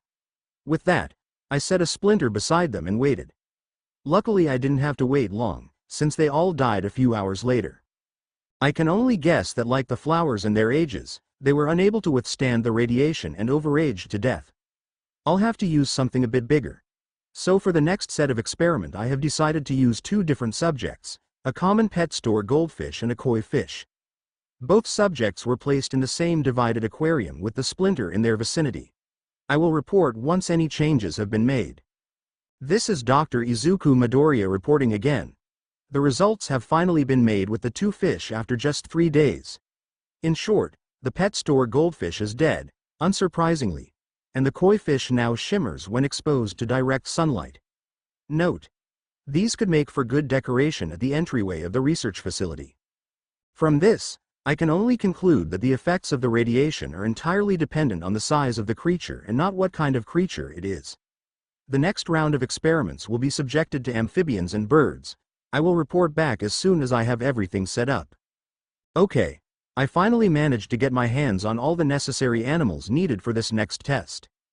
This time I am using two vastly different kinds of animals, all of varying sizes, amphibians and birds. For the amphibians, I am using an axolotl, a giant salamander, and a newt. As for the birds, I am once again using the wild pigeons around Japan, a chicken, a budgie, and a peacock. In addition, I will also be testing an octopus that was accidentally sent alongside the 3 amphibians. Once again I have put all the animals in different testing chambers in all the same controlled environments. The amphibians were allowed in the same tank but divided, all except the octopus, who was put in a completely separate tank. I have placed an empty splinter within their vicinity. The birds were all placed in different enclosures in the same testing chamber, divided off for their safety. An empty splinter was placed within their vicinity. I'll report back once any signs of change are seen. This is Dr. Izuku Midoriya reporting some amazing news about the most recent experiments. I don't even know where to start or even how to put this reporting down into any coherence. But first I'll just start with how most of the experiments went before I get on to the amazing discovery. I periodically checked on all the creatures once every day. No signs had been made until about the 2nd and 4th day respectively. First I will be starting with the amphibians and the octopus. The axolotl has gained the ability to control water and can move freely from its tank. It's a good thing I checked in on it periodically, because I think the radiation was starting to get to it and it was using its newfound quirk to move away from the splinter. Note: make a covered and watertight tank. Then the giant salamander. Surprisingly, it has shown no signs of a quirk. I am not sure if it's simply immune to the effects of the radiation, or if some creatures like humans cannot develop quirks, or if it is simply evolutionarily perfect. Either way, it remains the same no matter how much time has passed. Note: it's sort of nice to know that some creatures can be quirkless. Next, the newt. It's dead. Surprisingly, however, this isn't due to the radiation from the splinter. It was actually due to its own developed quirk. I'm not sure what it was, but it just exploded. Note: study remains to see what happened. Last of all was the octopus. It showed no physical changes, except for its brain. The radiation has caused its brain, which normally wraps around its esophagus, to disconnect and become separate in the body, allowing it to swell up to 3 times its normal capacity. This also includes many more wrinkles in the brain. In short, it got smarter, a lot smarter, so smart that it now has a minor form of sentience and sapience. The way I found this out is when it asked me, in Morse code, to give back the crystal. So it could continue to grow. I'm both extremely intrigued and extremely scared of what that could mean. For now, I denied its request and placed it into a new aquarium to be studied. Note: learn Morse code. After this are the birds.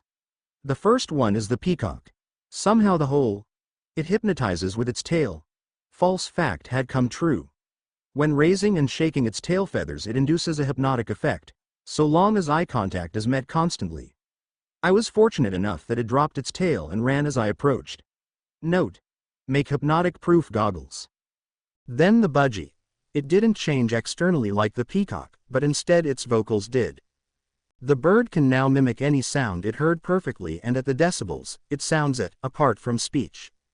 I've tested gunshots, car keys, bells, the bark of a dog, the grunts of peat, the flicking of a light switch, the buzz of electricity, and the honk of a tuba. I even gave it a rendition of one of Mozart's symphonies, and it copied it perfectly with all instruments present. My one mistake was allowing it to hear my ringtone, and now it pranks me by making the same noise. I've come to find out its intelligence has grown to that of an American gray parrot. Note: change ringtones. Next is the chicken. It's by far the strangest one yet. Its brain has quadrupled in size. It's so large that it stretches the skin on its head to the point it's nearly translucent.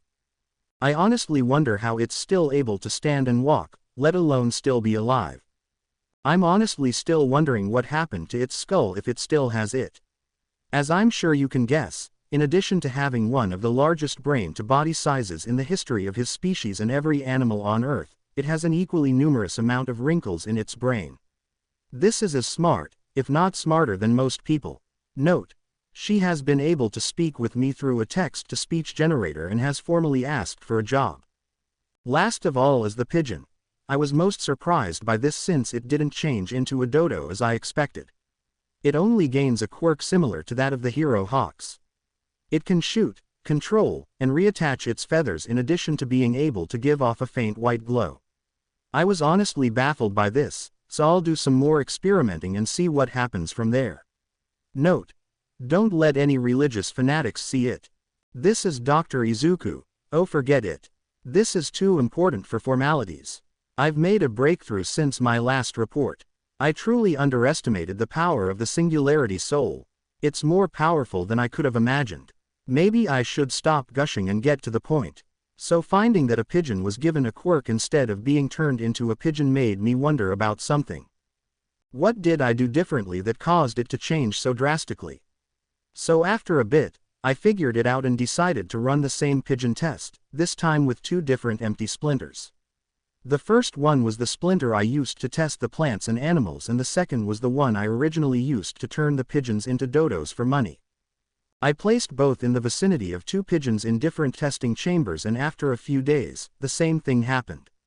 One changed into a dodo and the other gained the same quirk as the first test subject. This led me to two different discoveries, the first being that any creature or plant of the same type, except for humans, will always have the same quirk. The second thing is the energy fluctuations in the splinters cause different effects. The way I found this out is by taking the splinters and running them under an energy wavelength reader. I found out that the quirk splinter was positively charged while the evolution splinter was negatively charged. So depending on what frequency it's at and how much was put into each splinter, a fact I found out later, depends on what effect it gives off. I wonder if that also translates to whatever the splinter absorbs. Maybe I can even control the frequency of the energy to see what other effects they have. Different experiments for different days. So I tested this once more and used two female sheep. I kept them in separate testing chambers with the same controlled environment and both splinters in each room. I'll report back on my findings. Okay, the tests are a full success and have brought up another important piece of information on the radiation effect. These are my full findings on each subject. The sheep that had the quirk splinter did develop a quirk, some form of electrokinesis. It can generate electricity through its wool to do several things. It can release the pent-up energy at will, use it to increase its speed, create a force field, and electricity charge ions in the air, allowing it to float and air walk. It's also gained a taste for sugar and tobacco, not sure why. When sheared and proceeded into clothes, it had a very tingly feeling to it. When its meat is cooked and eaten, it has the same effect as the clothes with no abnormal signs but is perfectly safe. Note: many of them could cause thunderstorms or power a small town. The sheep that had the evolution splinter did something unexpected. Instead of devolving into another less evolved species of sheep, like a wild one, it instead evolved. Instead of a wild sheep, before humans domesticated them, there stood a much larger, leaner, smarter, and more muscular sheep. I almost thought it was a wolf or I had gone into the wrong room, but it was the same one. Its legs grew longer with a bigger chest and had a body structure like a predator. Its wool was like regular hair, its eyes gingerly moved somewhat to the front of the face, its hooves split into 3 toe-like claws, and its horns now grew up before curving and shooting straight out. After briefly observing it, I almost assumed it was turned into a carnivore. But after feeding, I found it to still be an herbivore. When approached, it acted much more aggressively than a normal sheep that would act curious or scared. When the wool was sheared, it acted like hair and came off piece by piece. When the meat was eaten, it was extremely tough and gamey. Note: it reminds me of an old anime my mom and I watched as a kid. I was truly baffled as to how and why this happened, and then I found out the reason. When I gave both sheep a physical exam, I discovered they both were under a lot of stress. I guess the move from an open field to an enclosed lab, coupled with the lack of noise and social interactions between their kind, set it to skyrocket. That's when I realized what the radiation had done. Due to its stress, the radiation caused it to evolve into something that could handle stress more easily in a predator-heavy environment. That's why it looks and acts more aggressively and like a predator. So any external forces could cause a major change in the subject's change. That's why the pigeons turned into dodo. They were so calm and in a predator-free and food-rich environment that they devolved into something more suited for such a lifestyle. I can only guess what else it could do. Okay, I'm sorry, run this by me one more time, Egan asked his employee as he took off his glasses to rub his eyes. Sitting in front of the professor were 2 animals sitting in separate and tall chairs. The first was a white leghorn hen with a brain so massive it looked like it would belong to an overly sarcastic portrayal of a super evil genius. The second was a male Pacific giant octopus who looked normal but was holding itself up on its right tentacle, even its eye were far more expressive. Both animals were hooked up to a large machine that had something connected to their heads. According to Izuku, it was some kind of translator he made for them since they couldn't speak. After taking a breath and putting his glasses back on, he laced his fingers, put his chin on them, and started. You did experiments on animals? Yep. Izuku replied. You used a chicken and octopus, respectively. Egan continued. Yep. Izuku confirmed. During which, they both gained human-level thought and understanding. He motions to the 2 animals. They do. Izuku admitted. And now they are looking for employment, here, Egan asked while pointing to his desk with both hands. Yes, as if the boy just didn't get through explaining that the first time around, clucked Dr. Orpington through the translator. Hush, it's a lot to take in all at once, Professor Cephalopod barked at her through the machine. Egan looked at Izuku and told him, I think I should start watching over your experiments. Dr. Orpington squawked and argued, if anything you should be giving him more freedom. Why is it just a month and a half? He managed to find out perhaps one of the many secrets to evolution and quirks as a whole. Egan sighs and tells her, normally I would be, and I should be. But I just can't get over, you two and your desires. What's so strange? Professor Cephalopod asked back. You want to work here, for us, at this very facility? Egan firmly asked them. Were we not clear? Dr. Orpington asked back, a bit irritated. Egan shakes his head and admits, I just don't get it. What's not to get? You need workers and we want to work, Professor Cephalopod argued. If anything, we crave it, Dr. Orpington excitedly exclaimed. Yeah, but, you're animals, Egan begrudgingly told them. So are you, stated Professor Cephalopod. Getting a bit irritated yet still holding his nerves, he argues, no, well yes, that's not what I'm trying to get at here. I'm just saying that it seems kind, cruel. How so? Dr. Orpington asked. Egan pushes away his hair. deep in thought before trying to explain. Look, you're animals so you don't have rights like we do. You're not like us. We think like you. Professor Cephalopod states. That's different. Egan yells while slamming his hand on his desk, finally losing his cool, causing the two animals and teens to jump. Calming himself down and leaning back in his chair, he takes a sip of his cold coffee before explaining. Look, I don't want to say no, but we as a species have had our higher intelligence for the past few 100,000 years. You two gained it through external means just a few days ago. The rules aren't gonna just change for you two right away, trust me on that. What are you trying to say? Inquisitively asked Professor Cephalopod. Egan sighs, fearing having to explain this, and tells them, we bought you, made you live here, and did experiments that heightened your awareness. We own you, and now you're saying you want to work for us. How am I supposed to pay you? Shrimp and corn. What would two animals, with no concept of money, even want with it? To me, it seems more like servitude, animal cruelty even. You'd have to live here full time and that just doesn't seem right. So you're concerned about the morality of the situation? Professor Cephalopod inquired. The two creatures looked at one another, smiled or something that resembled it, and Dr. Orpington spoke on behalf of both of them. You truly are a good man, Professor.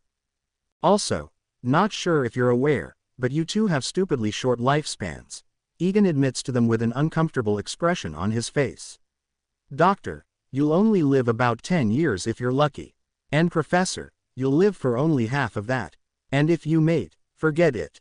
Plus you both are already adults of your respective species, so you don't have much time, he tells them in a serious tone. Izuku spoke out once again and informed him, actually I did some tests and it turns out that in addition to their intelligence being more human, they also have lifespans that are similar. Egan blinks, his body posture becoming more calm as he says while pointing at the professor, well that solves that problem, but no for you. I will restrain myself. The professor agreed, doing a mock salute. As for our payment, food and boarding are nice, but perhaps we can use the company funds for our interest from time to time, Dr. Orpington offered. Egan took out a paper and pen from his messy desk and writing it down he tells her, that does sound like a good trade-off, but if you two want to buy something you'll have to bring it up with me first and I'll give the green or red light on it. That sounds perfectly fair. She agrees alongside a nod from the professor. Egan then looks up from his writing and tells them, just one other thing. Neither of you is a doctor or professor respectfully. Well you're not a professor, Dr. Egan. Professor Cephalopod gurgles a laugh while vexing him. Professor rolls off the tongue better. Egan pouts before wiping a hand across his face and telling them, fine, fine, just do some online courses in your free time. The two agree and Egan shakes a wing and tentacle while saying, welcome to the team. One day in the research facility, Izuku knocked lightly on Professor Egan's door. He heard the knock and judging by the sound of it, whatever Izuku had to tell him wasn't good. So he waited till he came in and after a minute the door was lightly cracked open with Izuku peeking his head inside and looking like a guilty dog. Hey Professor. Izuku called. Yeah. Egan called back, face deep in paperwork. Izuku slid inside, fidgeted uncomfortably, and said, figure out how to make the splinters into permanent evolution and devolution ones. I also found out that when two creatures of the same or very similar species are brought in together, in terms of DNA, and used as a catalyst, it will cause that creature to evolve into the provided DNA structure. Almost instantly his worries dissolved and he exclaimed in zeal, that's amazing. How do you figure it out? Izuku looked away and fidgeted once more. Egan felt his excitement fade and he asked, how do you figure it out? Izuku looked over to the side while smiling nervously. Egan sat up and exclaimed, his excitement replaced with worry as he firmly asked, Izuku. What did you do? Before he could force himself to answer, the answer pushed itself through the door and Izuku had to quickly hold it back. Egan was so shocked by what he saw that he almost passed out right there. After calming himself down he looked at his coffee mug and poured it out into a nearby plant. Please tell me the caffeine is finally getting to me, Egan begged as Izuku answers with a slow head shake. Egan put the mug down, takes a deep breath, and says, okay. From what you've just told me, I have 2 questions. Question number 1. He then explodes as he yells, then instantly calms down. Where did you get a baby elephant? And question 2. He explodes again, but more in a self-agonizing way as he demands, how did you get mammoth DNA? Izuku scratches his head as he holds the baby mammoth by its trunk and explains, I called up a paleontology research facility and they happened to have a lot of mammoth bone bits that they used for carbon dating. I convinced them and they managed to give me one. He then looks away while rubbing his head as the baby sucks his fingers and he finally explains, as for how I got a baby elephant. Yes. Egan firmly prompts him. I bought it off the black market. Izuku said quickly while hunching into himself. You what? Egan yells so loud that he knocks himself over and he falls to the floor. I paid out of my own pocket with cash. Izuku tried to reassure him quickly. Egan jumps from the floor and bolts at Izuku. Grabbing his shoulders he exclaimed to his face, that's not what I'm angry about. You went on what I can only hope to be an illegal website with a throwaway computer and purchased a nearly extinct species of animal. Behind my back, are you out of your mind? Izuku tried to open his mouth but the words got caught as Egan continued his scolding, what if you got scammed or hacked or killed or something even worse? Izuku looked away and Egan forced his head to look at him, to which he stated, Izuku. Listen to me and listen to me very carefully. I am all for taking risks and getting messy in the name of science and for the good of its community. But you must know that there is a line that you mustn't cross, and what you did today just showed that you crossed it. On the verge of tears, Izuku whimpered out, I'm sorry. Egan pulled away from the frightened boy and told him seriously, science, creation, and discovery aren't all about what you can do, but whether or not you should do it. That's what separates scientists from mad scientists. I'm sorry. Izuku squeaked out once more, trying to hold it all back. For your sake, I really hope you are. Egan told him while sitting back in his chair and letting out a stressed breath. After they both calmed down, anyway, at the end of the day you did bring back an extinct species into the modern era. Something that the greatest minds have failed to do for centuries. For that, I must commemorate you, but we speak nothing of this to the public. They are not ready and neither are we. Izuku nods in agreement as Egan follows up, also, why did it have to be a mammoth? You couldn't have chosen to revive something a bit less dangerous. Izuku blinks then lists off on his fingers, would you have preferred I revived the giant killer tooth tiger, the giant killer sloth, the giant killer rhino, the giant killer bird that runs, the giant killer bird that flies, the giant killer pig, the giant killer hyena, the giant killer lion, the giant killer bear, or the giant killer? Egan cut him off and half yelled, okay. I get it. You choose the least bad option and the only one you would have easy availability. But don't do this again. Izuku quickly nods while looking at the ground in shame. Egan then goes to his phone and dials up a number while telling the team, I'll call Uraraka Construction Co. to make an enclosure for it, then I'll make arrangements to turn it into a climate-controlled area. I'm placing you in full charge of its responsibility and care. As he told Izuku this, the baby mammoth began chewing on one of the decorative plants and knocked over a huge stack of papers that did not entertain the professor in the slightest. Yes sir. Izuku quickly agreed while heading the baby mammoth out of the room while closing the door. Once gone, Egan held the phone against his ear and shoulder while rubbing his temples and saying to him as the phone rang, that kid needs to stop getting so excited and jumping headfirst into things. He's got a head on his shoulders, he should use it. He is seriously going to hurt himself someday. Professor Egan sat at his desk with Dr. Orpington sitting across from him as she showed off her newest invention. A proud look on her beak. A rocket launcher of sorts that looked like it came straight out of a cartoon with bright colors and funny chicken stickers. He looks between the hyper-intelligent bird and the weapon before taking off his thick glasses to rub his eyes. Okay, so run this by me again. You made what? Egan asks after putting his glasses back in his face. An egg cannon. The doctor told him with her new smaller translator that was wrapped around her massive brain. Why? Egan prompted her. For shooting eggs, of course. The doctor explained. What purpose does this serve? Egan asks back. No purpose. It's just fun. Work can't be work all the time. Dr. Orpington told him with a chipper cluck. Okay, but making this doesn't bother you? Egan asked with a cautious and worried tone. Not really. She admitted. You a chicken making a cannon that shoots eggs? Egan asked while motioning to the device with all his fingers. Yes. She replied happily. Egan shook his head, seeing that she wasn't getting what he was implying, so he told her more forwardly, okay, so this is the equivalent of me making a baby cannon. Well, that wouldn't be efficient at all. The doctor said back, making Egan raise an eyebrow until she followed up saying nonchalantly, besides, you'd have to wait 9 months to reload. Doctor! Egan half yelled at her in disgust and shock. What? She exclaimed back. It's wrong. You're using your unfertilized children as ammunition and blasting them at terminal velocity. Doesn't that bother you? He told her bluntly. She shook her head and replied, no more than you eating my uncooked children does. Egan stopped as he was halfway to his mouth with a breakfast egg sandwich. Placing it down, he said aloud, sometimes I forget that chickens are psychopathic, homicidal, cannibalistic omnivores. The doctor said nothing to him in reply and simply stared, making the professor relent and say, fine, I'll allow it, but no fertilized one. Got it. Understood.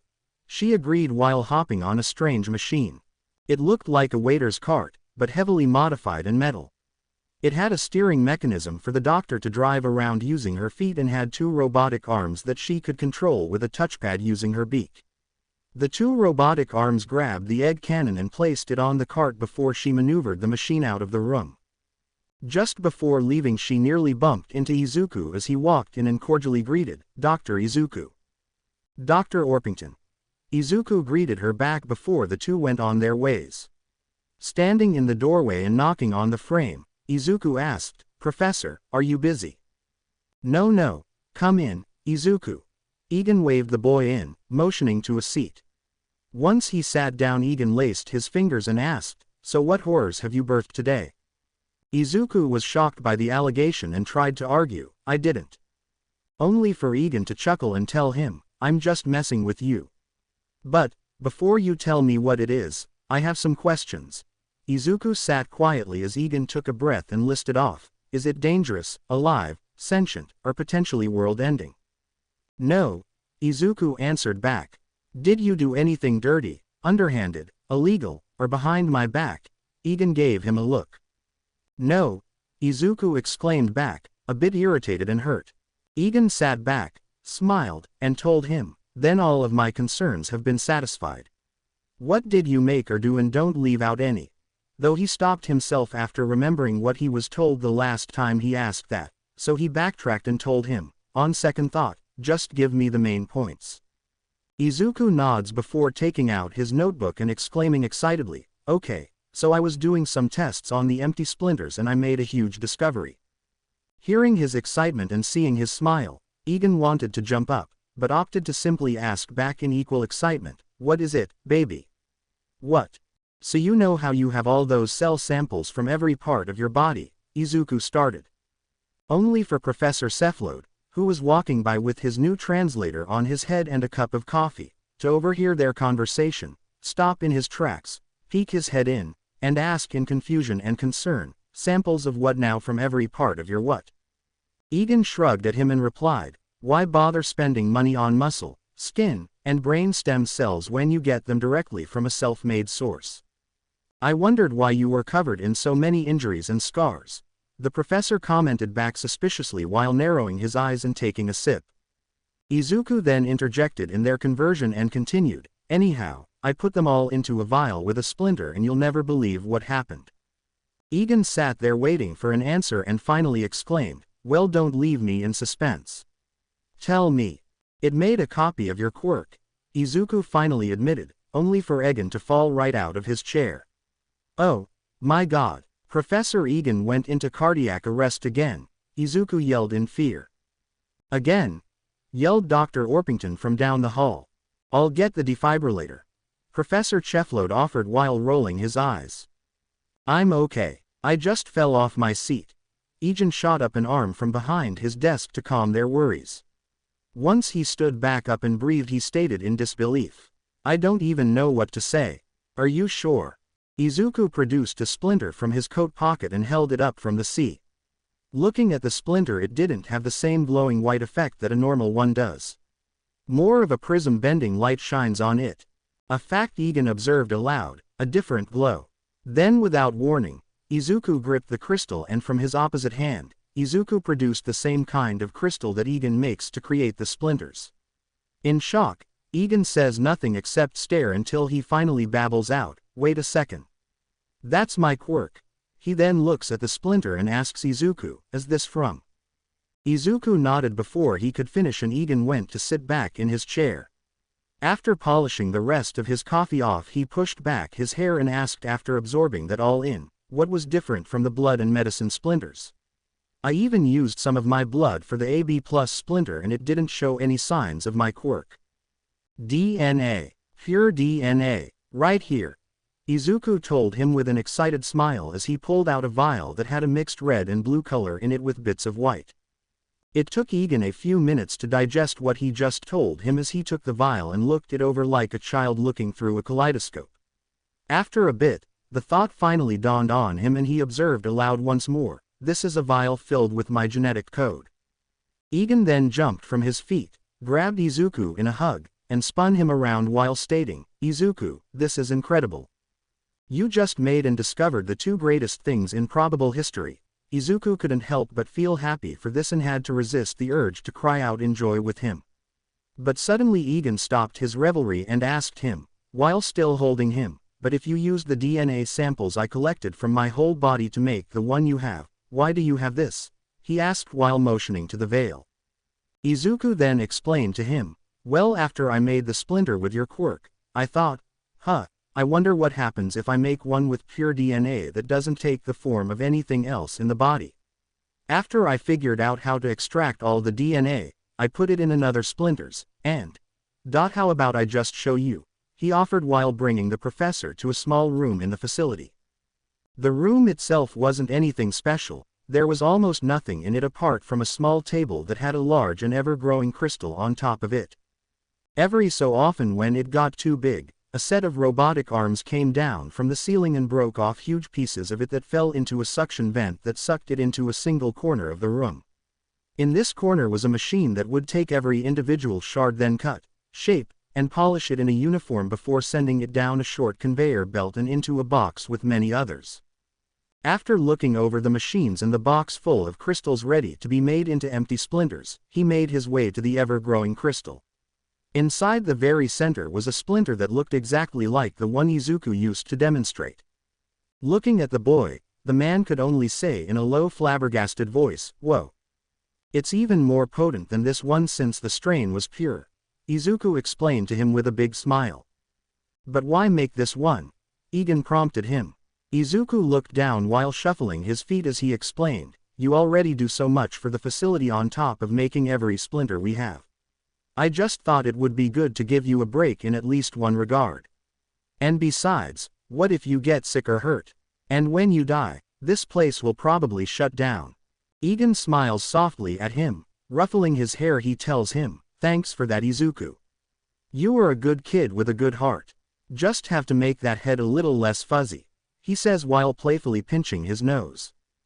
Before they could continue this comfortable moment, a shrill voice squealed out of the room, "Dr. Izuku." Both men rushed outside into the main foyer where they saw three things. Professor Cephalopod leaned on a wall and watched something in amusement as he drank his coffee.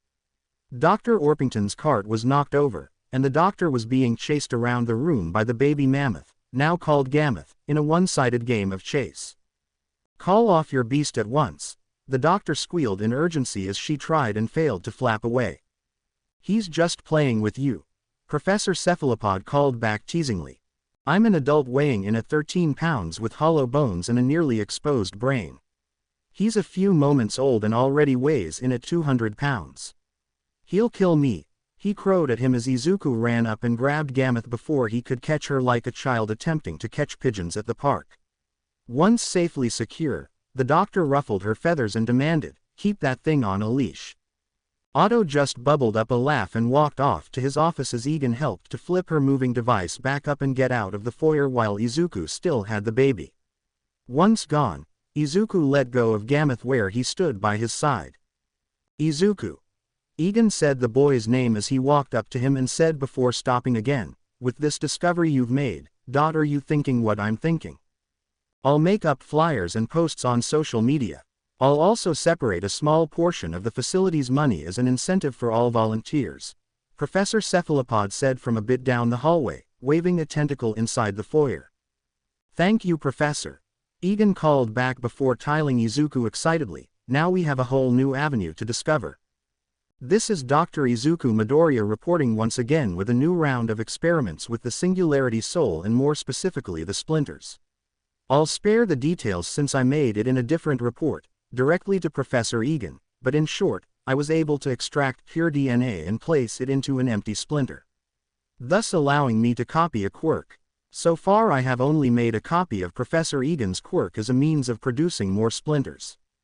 I have also found out that much like the blood and medical splinters, when activated with a mental key I can produce the quirk as if it were my very own.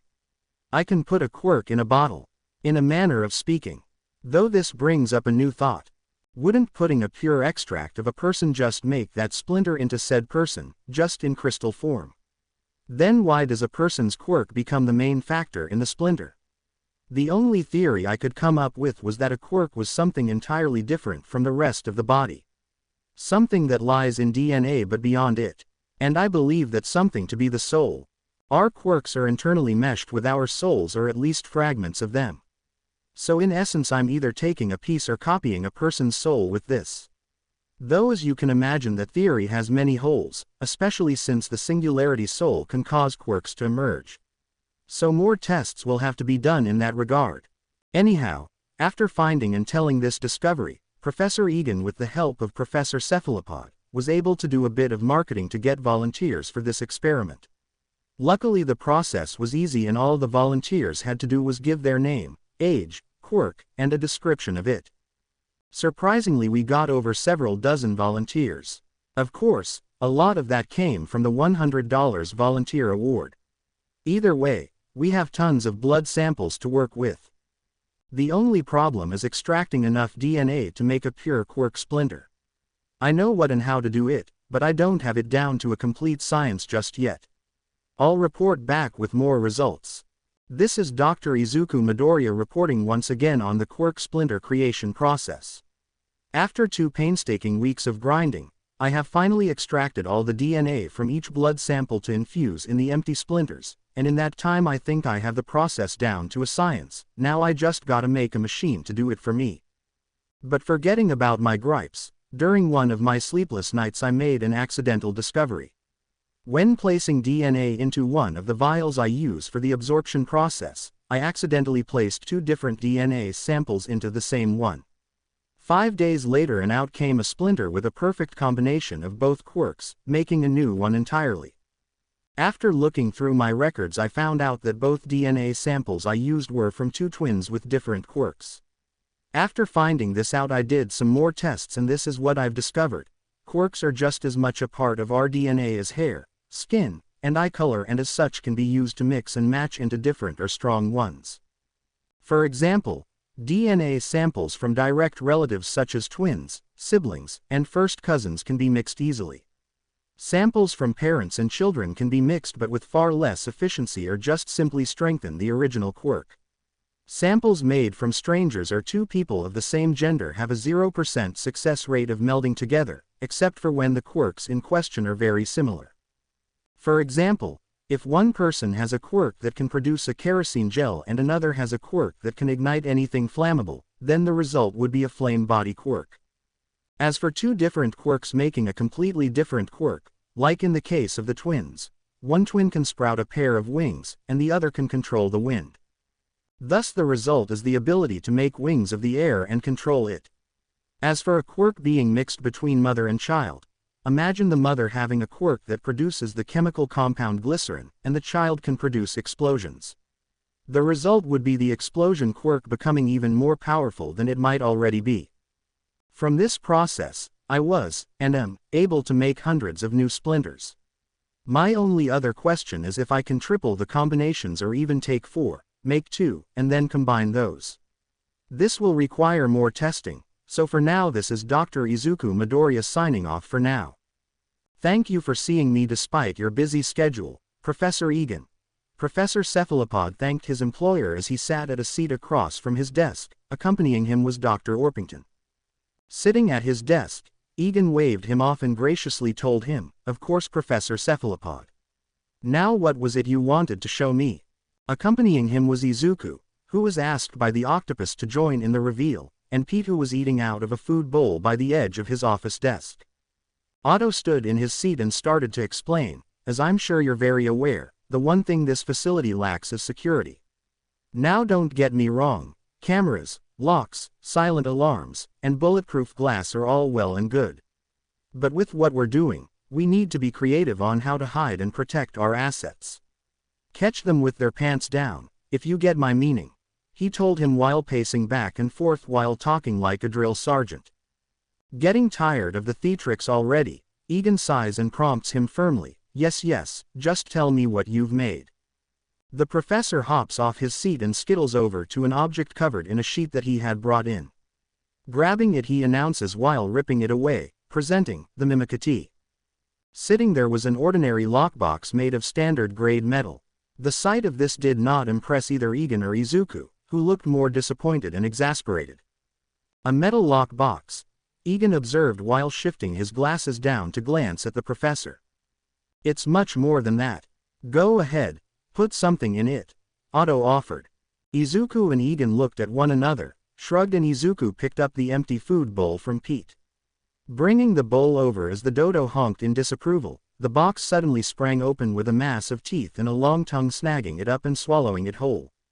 After licking its lid, it burped. "Whoa!" cried Izuku as he whipped his hand away. Egan sprang from his seat and scooped up Izuku, pulling him out of the perceived danger while Pete honked in fear and ran under Egan's desk. "It's alive!"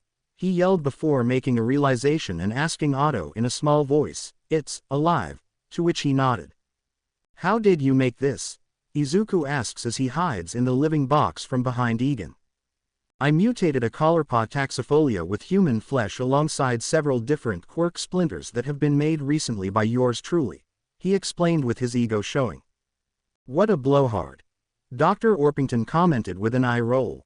Upon which a large flesh-like mass with teeth and eyes where they shouldn't be was born with a subconscious similar to that of a cat. "I placed it in that lock box as a means of temporary holding, but it seems to have bonded and made the box a part of its body. After a few more tests and experiments, the Mimikatee was born," he explained further in excitement and self-pride. Egan looks between the octopus, the box, and back to the octopus as he asks, "Okay, but how are we to use this thing?" Professor Cephalopod smiled with his eyes and told him, "I'm glad you asked. So long as the Mimikatee has a record of your scent, it will be completely docile. Anyone else will be ripped to shreds. It's the perfect tool to keep things that we don't have the best confidence in keeping protected employing modern security science." "How much can it hold?" Izuku inquired. "As much as the box it inhabits," the professor answered. "Can it change boxes?" asked Egan. "I'm not sure about that. The object it inhabits becomes no different than the shell of a turtle," answered the professor. "How can we get things out of it, and won't it just eat anything that is given?" Izuku inquired again. The professor then tells him, so long as it isn't organic, the Mimikatee can't digest it. Which makes it a great organic waste disposal. It can even safely dispose of radiation. As for how to get things out of it, I implanted it with a form of suggestive telepathy. So long as you think of the item in question, it will give it to you. So long as you know it's there." He then walked up to the Mimikatee and said, "Observe." Professor Cephalopod then holds out one of his tentacles and the Mimikatee opens up while using its tongue to place a bag of fresh shrimp, tightly sealed up, into said tentacle. To prove his point further, the professor then opens the new bag and begins to eat one shrimp after the other. Much to the mixed amazement and disgust of all parties present. "How do we care for it?" Egan wonders aloud. "It only needs a cup of water every month, a consistent temperature, and something that's considered sunlight.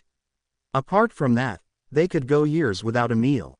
But it does eat meat primarily," Professor Cephalopod explains. Egan sits back at his desk, takes off his glasses, and rubs his eyes before breathing heavily.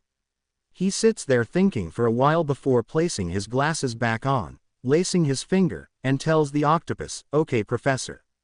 Stop whatever you're doing and mass produce these things in different sizes." As he nods, a thought crosses his mind, and just before the meeting ends he says, "Ah yes, there's one more thing." Grabbing the man's attention he tells him, if attempting to maul their enemies to bits doesn't work, they have another defense mechanism. Egan raises an eyebrow then thinks aloud, "From what you've told me, I can only guess that the Mimi in Mimicry is for its connection to the mimic in D&D. But what about the cutie part? That must be its other defense mechanism." Professor Cephalopod nods and waves for him to follow while taking the Mimicry away in a trolley. Izuku and Egan look at one another, shrug, and follow the invertebrate out. After following they were taken to a testing chamber where the Mimicry was placed at the center and all the doctors and professors were safely standing behind the protective observation room. Professor Cephalopod brought out a shabby-looking robot, and after getting inside the observation room with them he used a remote controller to make the robot walk over to the Mimicry. To which he looked at his coworkers and said with a pompous tone, "Observe." The robot then began to beat on top of the container and the Mimicry began to rustle and hiss. When it didn't stop, the Mimicry jumped back and produced a set of long human legs wearing a set of kitten heel boots and fishnet stockings. Professor Cephalopod smiles with his eyes and asks, "Impressive, no?" Egan and Izuku just stood there with their mouths open in shock, while Dr. Orpington just glared at her companion with narrowed eyes. After the initial shock washed over, Egan proclaimed, "Impressive. That's 2 major awards in a box. How in the world is that supposed to be a defense mechanism?" "Just watch," Otto assured him. Just then the Mimicry ran up to the robot like a drunk person and turned to its side.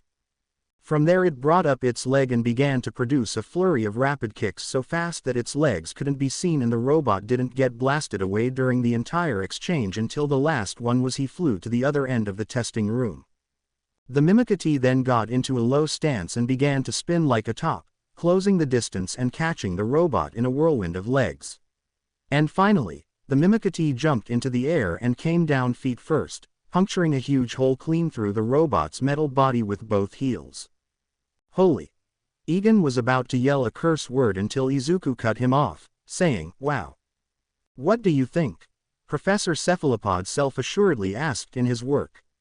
Egan had to take a few minutes to process what he saw, taking off his glasses and rubbing his eyes, and after that, he said to the octopus, "I think it's crazy and just what we need. Like I said before, you have my permission. Just make sure they don't eat anyone by accident." Professor Cephalopod nods with an eye smile and goes to retrieve his creation, leaving a flabbergasted Izuku and Egan, with an exasperated Dr. Cluck with them. "Okay, people and animals. I'm sure you all know why I've called you here today," Egan stated while slapping a table in a meeting room that everyone was sitting around. "It's your birthday," Izuku guessed. "No," Egan replied. "It's Christmas," Otto guessed. "No," Egan replied more firmly. "It's the anniversary of your vasectomy," Cluck asked in a teasing tone. "Are you serious?" Egan irritatedly asked. "You called us here to tone down the crazy things we're making and doing to get the desired results," Izuku guessed while fiddling with his fingers, making everyone tense up. "No, but that is a good point. So long as you guys aren't doing anything illegal or immoral, it won't turn into an end of the world scenario. I don't see any harm in letting you guys do what you want to do," he told them, making everyone sigh before he slapped the table again and exclaimed, "No, why I called you here is about our team, or rather, lack of it. We need to hire more people ASAP. We also need an organizer, receptionist, and secretary just for you. I'm sure you're just chopping at the bit to do some of what we're doing." Cluck counters her off on her feathers in a tempting tone. Egan sighed while rubbing his sore neck and saying, "Can't argue with that, but we do need more heads. We have many avenues to cover and only 3 minds to work with. And I can safely say after a lot of the things that we've made so far, and we're able to sell, we are far more financially stable enough to have more employees." Otto clapped his tentacles and proclaimed, "Wonderful. Then let's set up some lectures at different universities and see who becomes interested. After all, What we do here would seem completely bogus to the unwise. So it's perfect to weed out the weak. I'm in complete agreement with you, Professor, but I'll need you and the doctor to step out of this one. Egan tells the two animals, who look at him incredulously. Izuku and I will take the lead on that, he stated firmly. What? Why? Cluck argues back. The world isn't going to magically be okay with talking animals overnight. It might cause an uproar or something worse, Izuku tells them in a fake musical tone, while wiggling his fingers. What about that Nezu fella? He's a talking animal that's known to the public, Otto argues with a raised eyebrow ridge. Principal Nezu is a whole different can of worms, Izuku tells him. And one we don't have the time to get into, Egan adds firmly. Seeing their unpleasant expressions at them, Egan sighs and offers, look, we'll be the ones going to just about every university in Japan while you two will stay here and look up any potential employees and set up interviews. The two animals think about this for a while until Otto finally relents and says in agreement, well, that is better than trekking around in the hot sun all day. Cluck just shrugs with her coworker, also not wanting to walk all over the country. Egan nods in approval while saying in an exhausted tone, good to hear, now let's set everything up and get to it. I seriously need a break. Many failed university lectures later, Egan stomps his way out of the emergency exit of a university auditorium. His face was red with a mix of anger and embarrassment as he practically foamed at the mouth. Running behind him was Izuku with a huge stack of things in his arms. All things are used as demonstrations and charts and graphs for lectures. That was the 20th auditorium we were laughed out of. Is it me? Is it you? Is what we're doing really that unbelievable? Egan lamented. From a third-person perspective, it kinda does, but at least this one apologized and gave us our money back for wasting our time, Izuku admitted while taking all the objects down and counting a stack of cash he pulled from his pocket. We've been to every university and college in Japan and not one promising person or a smig of interest from all those $2, half-brained, money-wasting, idiotic leches. This is hopeless, Egan yelled while dropping to his knees and yelling into the sky. Izuku rubbed his cheek and offered, maybe we should have brought the professor or doctor with us. Nothing tells the truth like hyper-intelligent talking animals. Maybe, Egan admitted while his face was flat on the ground. Also, we still have one more college. Maybe this one will be a winner, Izuku tried to assure him in a chipper tone. Egan sighs deeply then laments while giving in, then let's get it over with so I can go cry into a tub of ice cream and fried chicken. Later, Egan stood before a now empty auditorium with an expression that could only be referred to as contained anguish. Besides him was Izuku, who felt like a clown for suggesting one more. After calming down a bit, his eye twitched and he broke his pointing stick in frustration.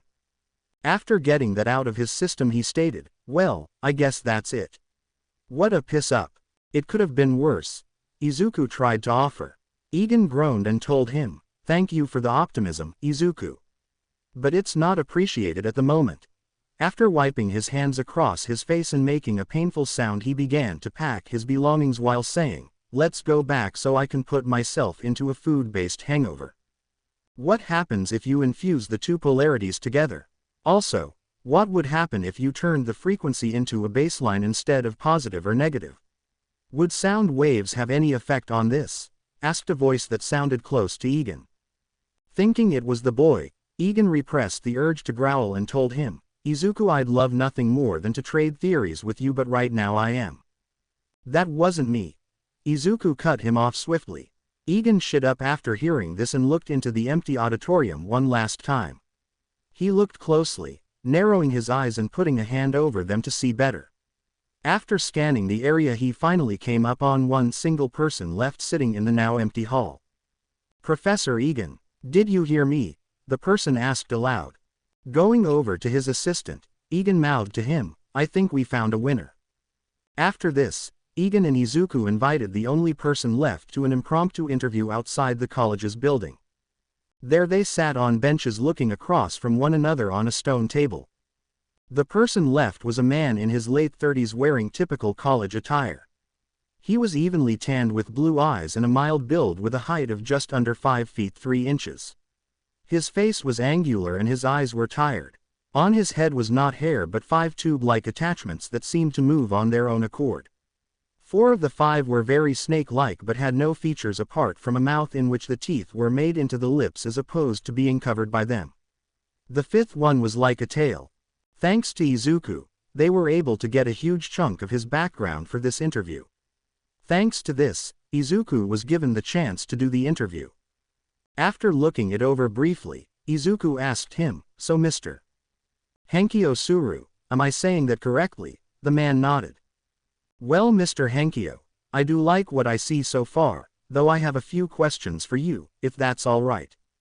Once again he nods. After flipping a page, Izuku inquired, "I can't help but notice 2 things. First off, you are well into your late 30s and attending college, not that there's anything wrong with that. Education should never be based on age, only those willing to learn. And also it says here that you have over a dozen years in the music industry as a singer and performer. What compelled you to take such a drastic shift in career choices?" Henkyo blows out the air in a stressed manner before explaining, "Where do I start? Well, I'm sure you have no idea who I am, but back when I was a singer I used to go by the name of 5-Chord Gus. Oh, I think I've heard of you. You're from Europe if I'm not mistaken. I know because I heard your rendition of O mio Babino Caro by Puccini, if I'm not mistaken." Egan cuts in with recognition. "That's me. I used to sing a lot of songs back in my day." Henkyo confirmed as he continued, "As for why I choose to pursue a different career choice, especially at this stage of my life, well, I'm sure you know, but I'll tell you everything anyway. I want to be completely transparent with you since you're considering hiring me." The 2 of them look at one another, nod, and Izuku prompts him to continue. After a bit of internal conflict, Henkyo admits, "Ever since I was young, my quirk 5 living chords gave me full control, range, and frequency of my vocals. I was a natural prodigy at singing. And my parents used this. From the time it manifested to the point my career ended, my parents used my talent to make bank. Every day was always about how I can improve and how I can get even bigger," he said in an irritated and disgusted tone. After breathing to calm himself he continues saying, "Anyway, as you can guess, that was a lot of undue stress on a developing child and my mind was hanging on by a thread for my whole life until I finally snapped. I am not proud of it, but I killed a lot of people on my very last performance day. Several people in the crowd, a few security guards, my manager, and my parents." He stops with a shaky breath and wipes away a stray tear. After calming down enough to speak correctly, he tells them, "None of those people deserve to die. Except for my parents and my manager. I'll never deny my feelings on that," he proclaimed boldly, making the 2 men across from him sweat drop. Henkyo coughs and continues with an apology, "Sorry. Anyhow, I don't remember a lot of what happened after that, but I managed to get out of any legal trouble by settling outside of court. When my head cleared a bit, I had a recollection of what I did and checked myself into a mental ward. I got out in a year and had to spend the next few figuring out myself. My entire life my world revolved around my talent for singing and nothing else. I had to do what most kids have their whole lives to do. That's when I realized I had a knack for discovery and knowledge but didn't like going outside. So I decided to become a researcher and enrolled in this university." He takes another shaky breath, hugging himself to calm down before babbling, "But I'll be honest, my only 2 regrets in life were killing all those people during my breakdown and never helping my 2 older siblings.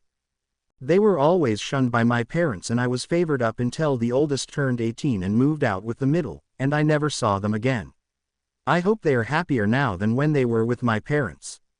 God, I miss them so much. I wish I could apologize to them." Henkyo realized what he was saying and doing. He retracts while apologetically stating, "I'm sorry, I'm rambling." Izuku waves it off and tells him, No. You needed to get that off your chest. Though if I may, why come to Japan?" Izuku inquired.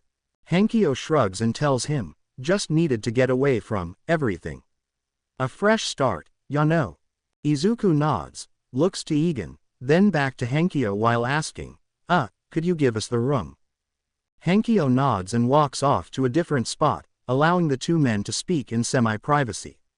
From there, Izuku stands and asks his superior, "Professor, are you thinking what I'm thinking?" "Yes," he exclaimed. "So you think we should give this guy a chance and hire him?" he asked to make sure. But Egan disappointed him as he admitted, "I was thinking we should stop by my favorite American restaurant and get some of their new cheese fries, but let's do your thing first." Izuku gives him a half-lidded stare while Egan shoots back, "What? I'm hungry." Izuku shakes his head and walks back over to the man who was now making a flower crown. "Mr. Henkyo." Izuku started, making the man stand up. The teen then stuck out his hand and said with a smile, "Welcome aboard. Once you've graduated, you have a job waiting for you in the Neo-Icon Phoenix Research Facility." Henkyo's face lit up like a Christmas tree and he exclaimed in an excited voice while shaking his hand hard and fast, "Oh, thank you. Thank you so much. I'll do my best to make you both proud. You won't regret this," making the boy and his head tendrils shake like crazy. Seeing that Izuku was stuck, Egan broke it up by saying, "Don't thank us yet, you'll also be having the pleasure of running your division." Henkyo stopped shaking and clutching a nearby tree he asked back, looking ready to pass out, My division. It can be anything you want," Egan tells him.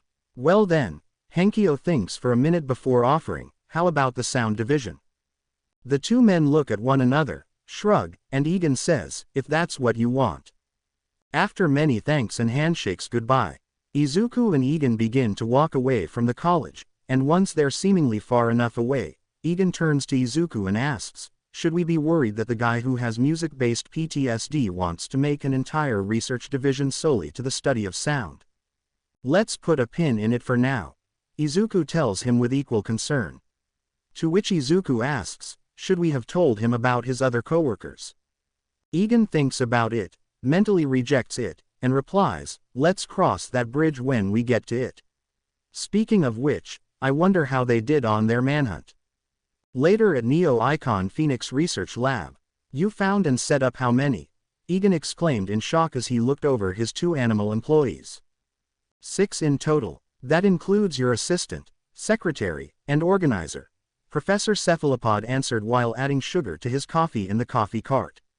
As Egan stands in shock, Izuku does quick math and corrects him, "Your math is off. It would be 8, not 6. You'll see what I mean at the interviews," Professor Cephalopod says vaguely with a knowing look, making Izuku more concerned than curious. "So how did your search go?" Dr. Orpington asked while pecking at a loaf of bread. "Like shit," Egan groaned while rolling his eyes. "We did find one," Izuku corrects him. "Wow." Professor Cephalopod resists the urge to chuckle, while Dr. Orpington holds no bars back and clucks out loud in laughter. "Hey, don't laugh. We were kicked, laughed at, and chased out by so many of those uptight universities. We were lucky to get just one," Egon sampies at the two creatures. After sighing in frustration he states, "Anyhow, let's just hope that these 6 people meet our criteria during the interviews. Headhunting is harder than it looks." Over the past 2 weeks, Egan and Izuku were able to interview every last person set up by Professor Cephalopod and Dr. Orpington. Each person came on a different day and the interviewer changed from Izuku or Egan when one of them wasn't busy. Rarely was it to have both, and like before, Egan told Cephalopod and Orpington to take a back seat on this one, much to their dismay. The very first person they interviewed was an older Japanese woman with short black hair, a muscular yet chunky body, and a blue eye with one covered in an eye patch. Today's interviewer was Izuku, who skimmed through her background and her resume. "So Ms. Kapayashi-cho, it says you're 40 years old, he asked as the woman nodded. "I don't want you to get the wrong idea, I'm not judging you because of your age. Just curious why you would be looking for a new job," Izuku assured her, already thinking about the worst-case scenario with his question. She thought for a minute then explained, "Well, I felt like I needed a change of pace, and retired life just wasn't cutting it for me. It's more something to keep me busy. As I am sure you saw, I have several degrees in manufacturing, construction, and research." Izuku confirmed with a nod and glancing at her resume said, "I did. So what exactly did you do for work before this?" "I was a decorated war veteran, Purple Heart," she told him nonchalantly. War veteran, Izuku exclaimed while nearly falling out of his seat. Cho then took out a few items from her bag and placed them in front of him. The first was a picture of her in full uniform and covered in medals. The next was a Purple Heart certificate. Izuku had to blink several times to ensure he saw this correctly. In a small voice, he said, "Oh my goodness. Due to my aid in the battle of crisscrossing by hot wiring the enemy tank and using it against them. That's where I lost my eye. I was able to bring the battle machine back, take it apart, see how it was made, and draw up schematics for us to use." She spun her short tail with a nostalgic tone. "That's incredible," Izuku exclaimed while pushing his hair back. He then stood up and saluted her while stating, "Well ma'am, allow me to say thank you for your services and you're hired." Cho stood up with a smile and saluted him back. A few days later Egan was the one to interview the next person who came. A tall, scruffy, and scrappy man with pink hair and golden eyes, covered in grease and oil with many tears in his clothing. In short, he did not look ready for an interview. His smile was big and proud, his excitement palpable, his eyes alert or eye. Since he only had one, and the other with a small portion of his face was covered up in a mechanical replacement. Wary of him already, Egan looked through both his background check and resume. After a bit of thought he broached the topic, asking, "Mr. Shishi Hatsume, it says here you had some problematic behavior with your other workplace. Care to explain your side of the story?" He smiled while proudly pointing a thumb at himself and explaining, "Ah yes. You see, I don't mean to toot my own horn, but I consider myself somewhat of an out-of-the-box genius." "Go on," Egan prompted him. "So I like to do things and test things that others don't or won't do. So that got me into a lot of trouble," he continues. "I see," Egan confirms. He then sighs while shrugging and saying, "So they fired me. But whatever I did, I got results even if they did explode 3 or 10 times. That's also how I replaced one of my eyes." "Uh-huh," Egan replied while narrowing his eyes. "If you are still not convinced, allow me to show you one of my inventions," he offered while taking something from inside his overalls and placing it on the table while exclaiming, "Ta-da." Egan narrows his eyes as he observes aloud, a toy sci-fi gun. In front of him was what looked like a plastic ray gun with paint and stickers to make it appear appealing to children. Hatsume giggles and tells him, "That's just to make it appear less threatening. Allow me to demonstrate." He then pointed the toy at a small potted plant and shot. A beam came out, grabbed the plant, and pulled it right to his hand. The only thing Egan could say was, "Wow. It's a tractor beam," Hatsume said in a sing-song tone before things went wrong. As soon as the plant went to him, several other random things started to shift before flying at him and attaching to his body alongside Egan, who was pulled right out of his seat. From there, he was pressed front to front with Hatsume, nose to nose in a very awkward position. The two of them looked at one another for a long while before saying with a coy tone, "Oh sir, I didn't know you cared." "Turn. It's off," Egan growled at him. He flicked the off switch and all the attracted items including Egan finally fell or broke away. Egan grunts at him and Hatsume chuckles nervously while saying, "It might still have a few bugs." After straightening out his lab coat and fixing his glasses, he tells the man, "If we hire you then you'll have to be monitored, not have any interactions with others while working, and be placed in a highly secure room so you don't cause too much destruction." "Sounds perfect to me," Hatsume answered in zeal. After brushing himself off, Egan extends his hand and says, "Well, welcome aboard, Mr. Hatsume. Please don't make me regret this decision," he told him in a flat tone as Hatsume was shaking his hand excitedly. A week after that, the next newcomer came and was interviewed by Izuku. Once again with a background check and resume on hand, he looked over everything she had and he liked what he saw so far. The interviewee was a young woman in her mid-20s with long straight blonde hair, green eyes, a mix of yellow and pink accessories, and glasses, and appeared to be mixed Japanese and Spanish. She seemed to be very excitable and always had a bright smile on her face the whole time. Before Izuku's could say anything, the woman spoke out and told him in an elated tone, "First of all, I'd just like to thank you for giving me this opportunity, sir. Thank you for coming out here, Ms. Aiko Miyazaki." Izuku replied while making sure to pronounce her name correctly. She giggles and waves her hand while offering, "Oh please, call me Honey Lemon. All my friends do." "Well Honey Lemon, I like what I see so far. You have many degrees and credentials to go with it." Izuku complimented her as he looked over her resume. "Thank you. I worked very hard to get them," Honey Lemon said back with a proud smile. "I'd just like to ask," Izuku began before she suddenly cut in again. "Oh, and if you're unsure about my abilities, I bought something with me to show you. Do you have anything made of metal?" she asked while digging through her enormous shoulder bag. Izuku was a bit unsure but allowed curiosity to take over and he went to his comlink. Talking over he called into the facility, "Can someone bring me something made of metal we don't need?" He then pushed the speaker button again and stated firmly, "And not a mimicry this time, please." A few minutes later an in-process robot, created by Dr. Orpington, walked in with a sheet of metal. Once it stood the solid piece up it left and Honey Lemon finally found what she was searching for. She jumped to the metal sheet and began to spray it with something that came out of a pink-colored spray bottle. After several sprays, it left a pink mist hanging all around it. From there she pulled out another device that electricity charged the air around the mist and instantly turned the metal slab pink. "Ta-da!" Honey Lemon proclaimed. "So, pink," Izuku observed while trying not to sound unimpressed.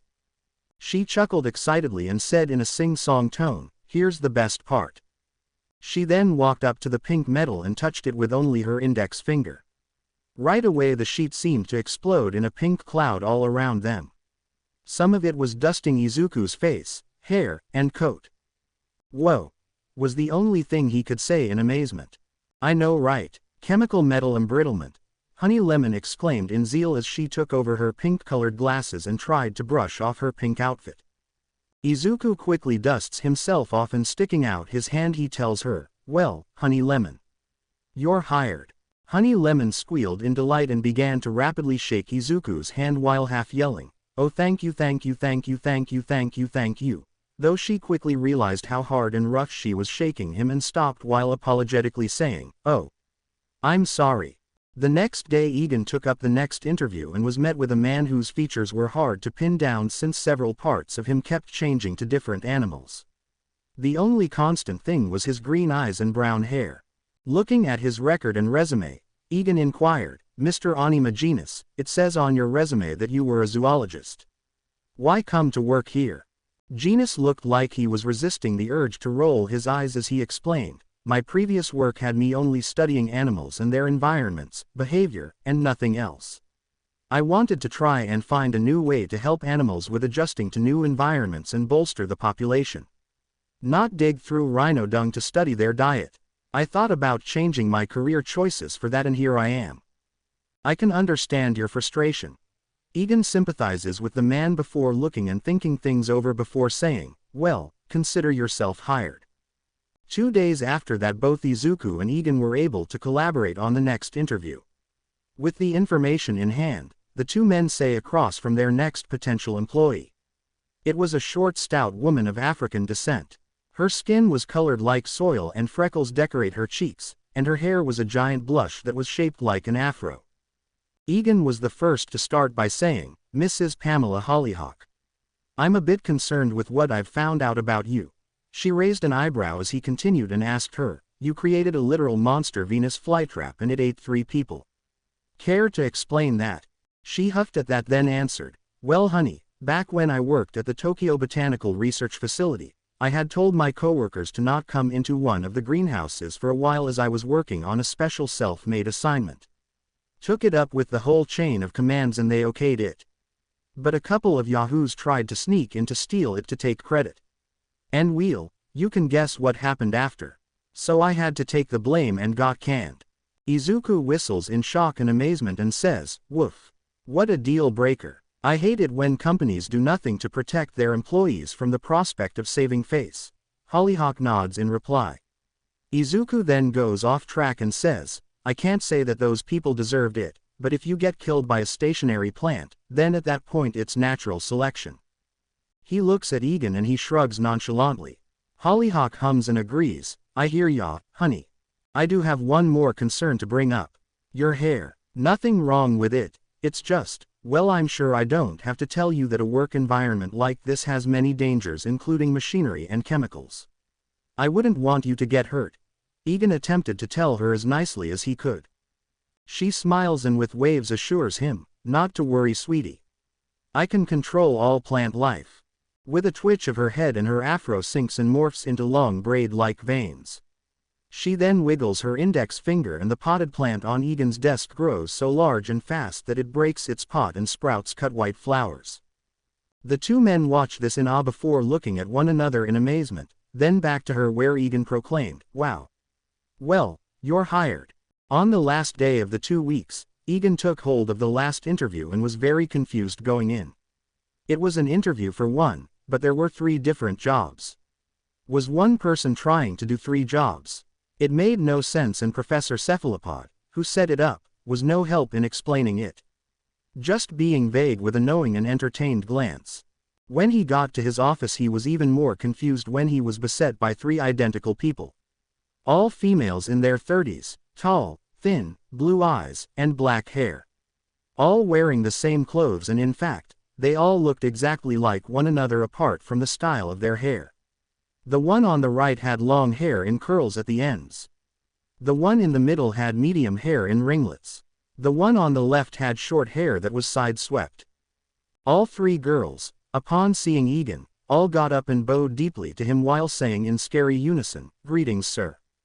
Egan was taken aback and didn't know how to reply to this. Which gave the girls more than enough time to introduce themselves. "I'm Morgan," said the girl with long hair. "I'm Megan," said the girl with medium hair. "And I'm Millicent," said the girl with short hair. Egan took note of how all their voices sounded the same, and after adjusting himself to the uncomfortableness he greeted back while asking, "Nice to meet you girls as well. So you're all looking to become my organizer, secretary, and receptionist respectfully?" "Yes." He then looked down at his hands that held their resume and he observed aloud, "But you only gave me 1 resume. Why is that?" "We are 1 person." All 3 answered in unison. Egan raised an eyebrow and asked, "Sorry. What do you mean?" The 3 girls then closed their eyes and began to vibrate faster and faster until they became 3 blurry images. The 3 melded into one, and after the vibrating stopped, there stood a beautiful woman like the 3 girls before. She had the same face, eyes, and everything apart from her hair, which was long and straight.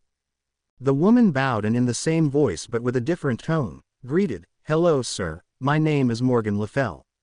My quirk grants me the ability to split my body and consciousness in 3 ways. I've done this so many times up to the point where my other personalities do not like being in one body for too long." Egan blinks a few times and replies, "This makes a lot more sense."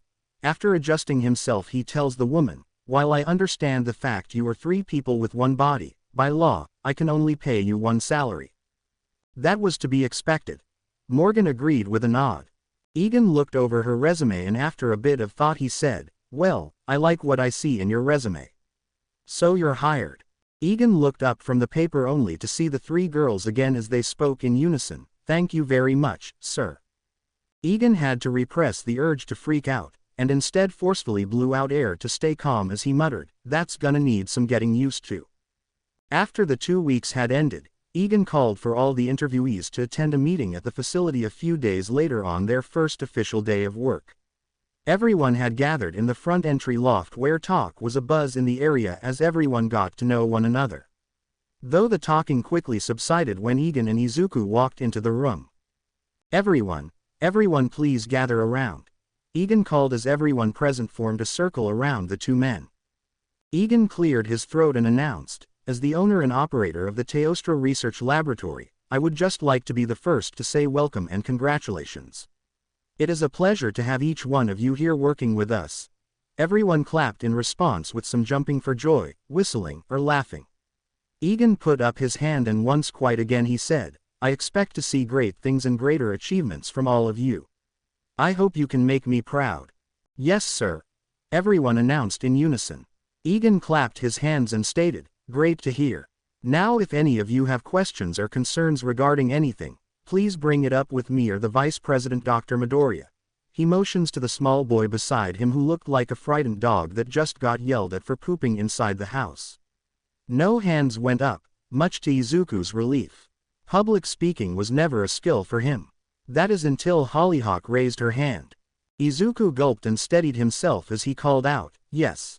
How exactly did you two run this place? It's huge and has been in operation for weeks. How do you do it?" she asked the two men. The two of them looked at one another before smiling as Egan answered, "I'm glad you asked because I was thinking of a way to tell you all that. Before all of you, we had two others helping us. They'll be your senior co-workers, and I warned you they are a bit strange." All the people looked at him confused or like he was crazy, making Egan's sweat drop at seeing them not understand. Izuku tugged on his sleeve and offered, "Maybe it would be better if we just showed them."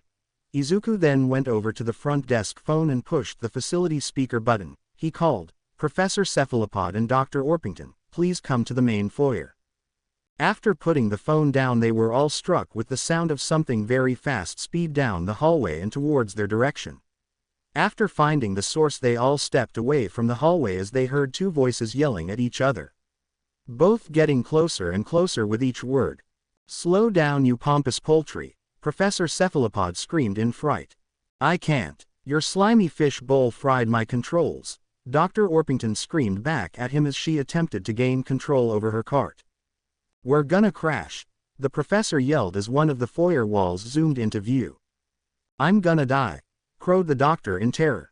Suddenly the mechanical cart crashed into the wall at top speed with bits of parts, metal, glass, and water flying all over the place as everyone jumped out of the way, covered themselves up, or watched in a mixture of awe and horror.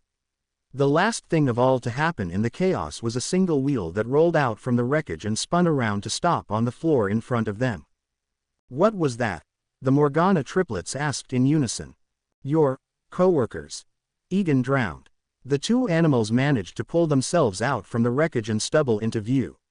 Luckily it did seem like they were hurt, just dazed from the impact. Otto was the first to shake out his stupor and saw that they were being looked at by all the new employees with confusion. Adjusting himself and his translator, he saw his compatriot and tried to get her back into motion. He slapped the doctor's back and stated, "Put yourself to getting penny henny. Our new work associates are here and you're making us look bad." "My brain feels like pudding," Cluck replied in a dazed tone, with swirls in her eyes. Foregoing trying to help her, he turned around and after clearing his throat he introduced himself. "Greetings everyone, my name is Professor Otto Cephalopod. It's a pleasure to be working together with so many intelligent minds. And the half-dead bird you see is my associate, Dr. Cluck Orpington." He motions to the chicken that was barely able to stand on its legs. Suddenly Cluck shook herself back to consciousness and exclaimed, "Your associate? I think you mean, my associate." Otto rolled his eyes and shot back, "Of course, you'd come out of your stupor for a comment like that. What's that supposed to mean?" she yelled while getting into his face. "Why don't you use that big head of yours to figure it out, Chicken Little?" he yelled while pushing her back. She growled and yelled, "My head may be big, but at least my brain is smarter than yours, Squidward." Otto then curled his tentacles in anger and proclaimed, "I hate how his name and species don't correlate with one another." As the two of them continued to bicker, everyone else was staring at the two hyper-intelligent animals in a mixture of awe, wonder, and confusion. Making Egan slap his face while Izuku smiled and laughed awkwardly. "Talking animals," Henkyo observes aloud. "Cool. Honey Lemon, Hatsume, and Genus speak in unison." "I hope you boys didn't make any talking plants," Hollyhock asks suspiciously. "Not yet," Egan tells her with a sigh, knowing the inevitable. "You could be the first," Izuku jokingly offered. Cho shakes her head and states, "Well, I've officially seen it all." Henkyo places a hand on her shoulder and tells her, "I get the feeling you're saying that too soon." As he told her this, Pete walked into the room, attracted to all the commotion, and began to peck mindlessly at the destroyed machine. Cho went to open her mouth but Henkyo tightened his grip, making her look at him, where he just solemnly shook his head. Cho understood and just dropped it, allowing everything to play out as it was, in chaos. Egan looked over a large sheet of schematics on his much cleaner desk. It was a map of the whole facility with a detailed outline of all security measures on the premises. Hidden turrets, traps, sensors, Tesla gates, and much more were outlined in the promise of max security. After looking it over for quite a while, he fixed his glasses to look up at the happily excited smiling face of Dr. Cho. He cleared his throat and told her in a nervous tone, "While I do like the schematics you have for an in-facility security system, Dr. Cho, I'm just a bit worried about how should I say this? Extreme and fatal it is. Don't you think it's a bit much?"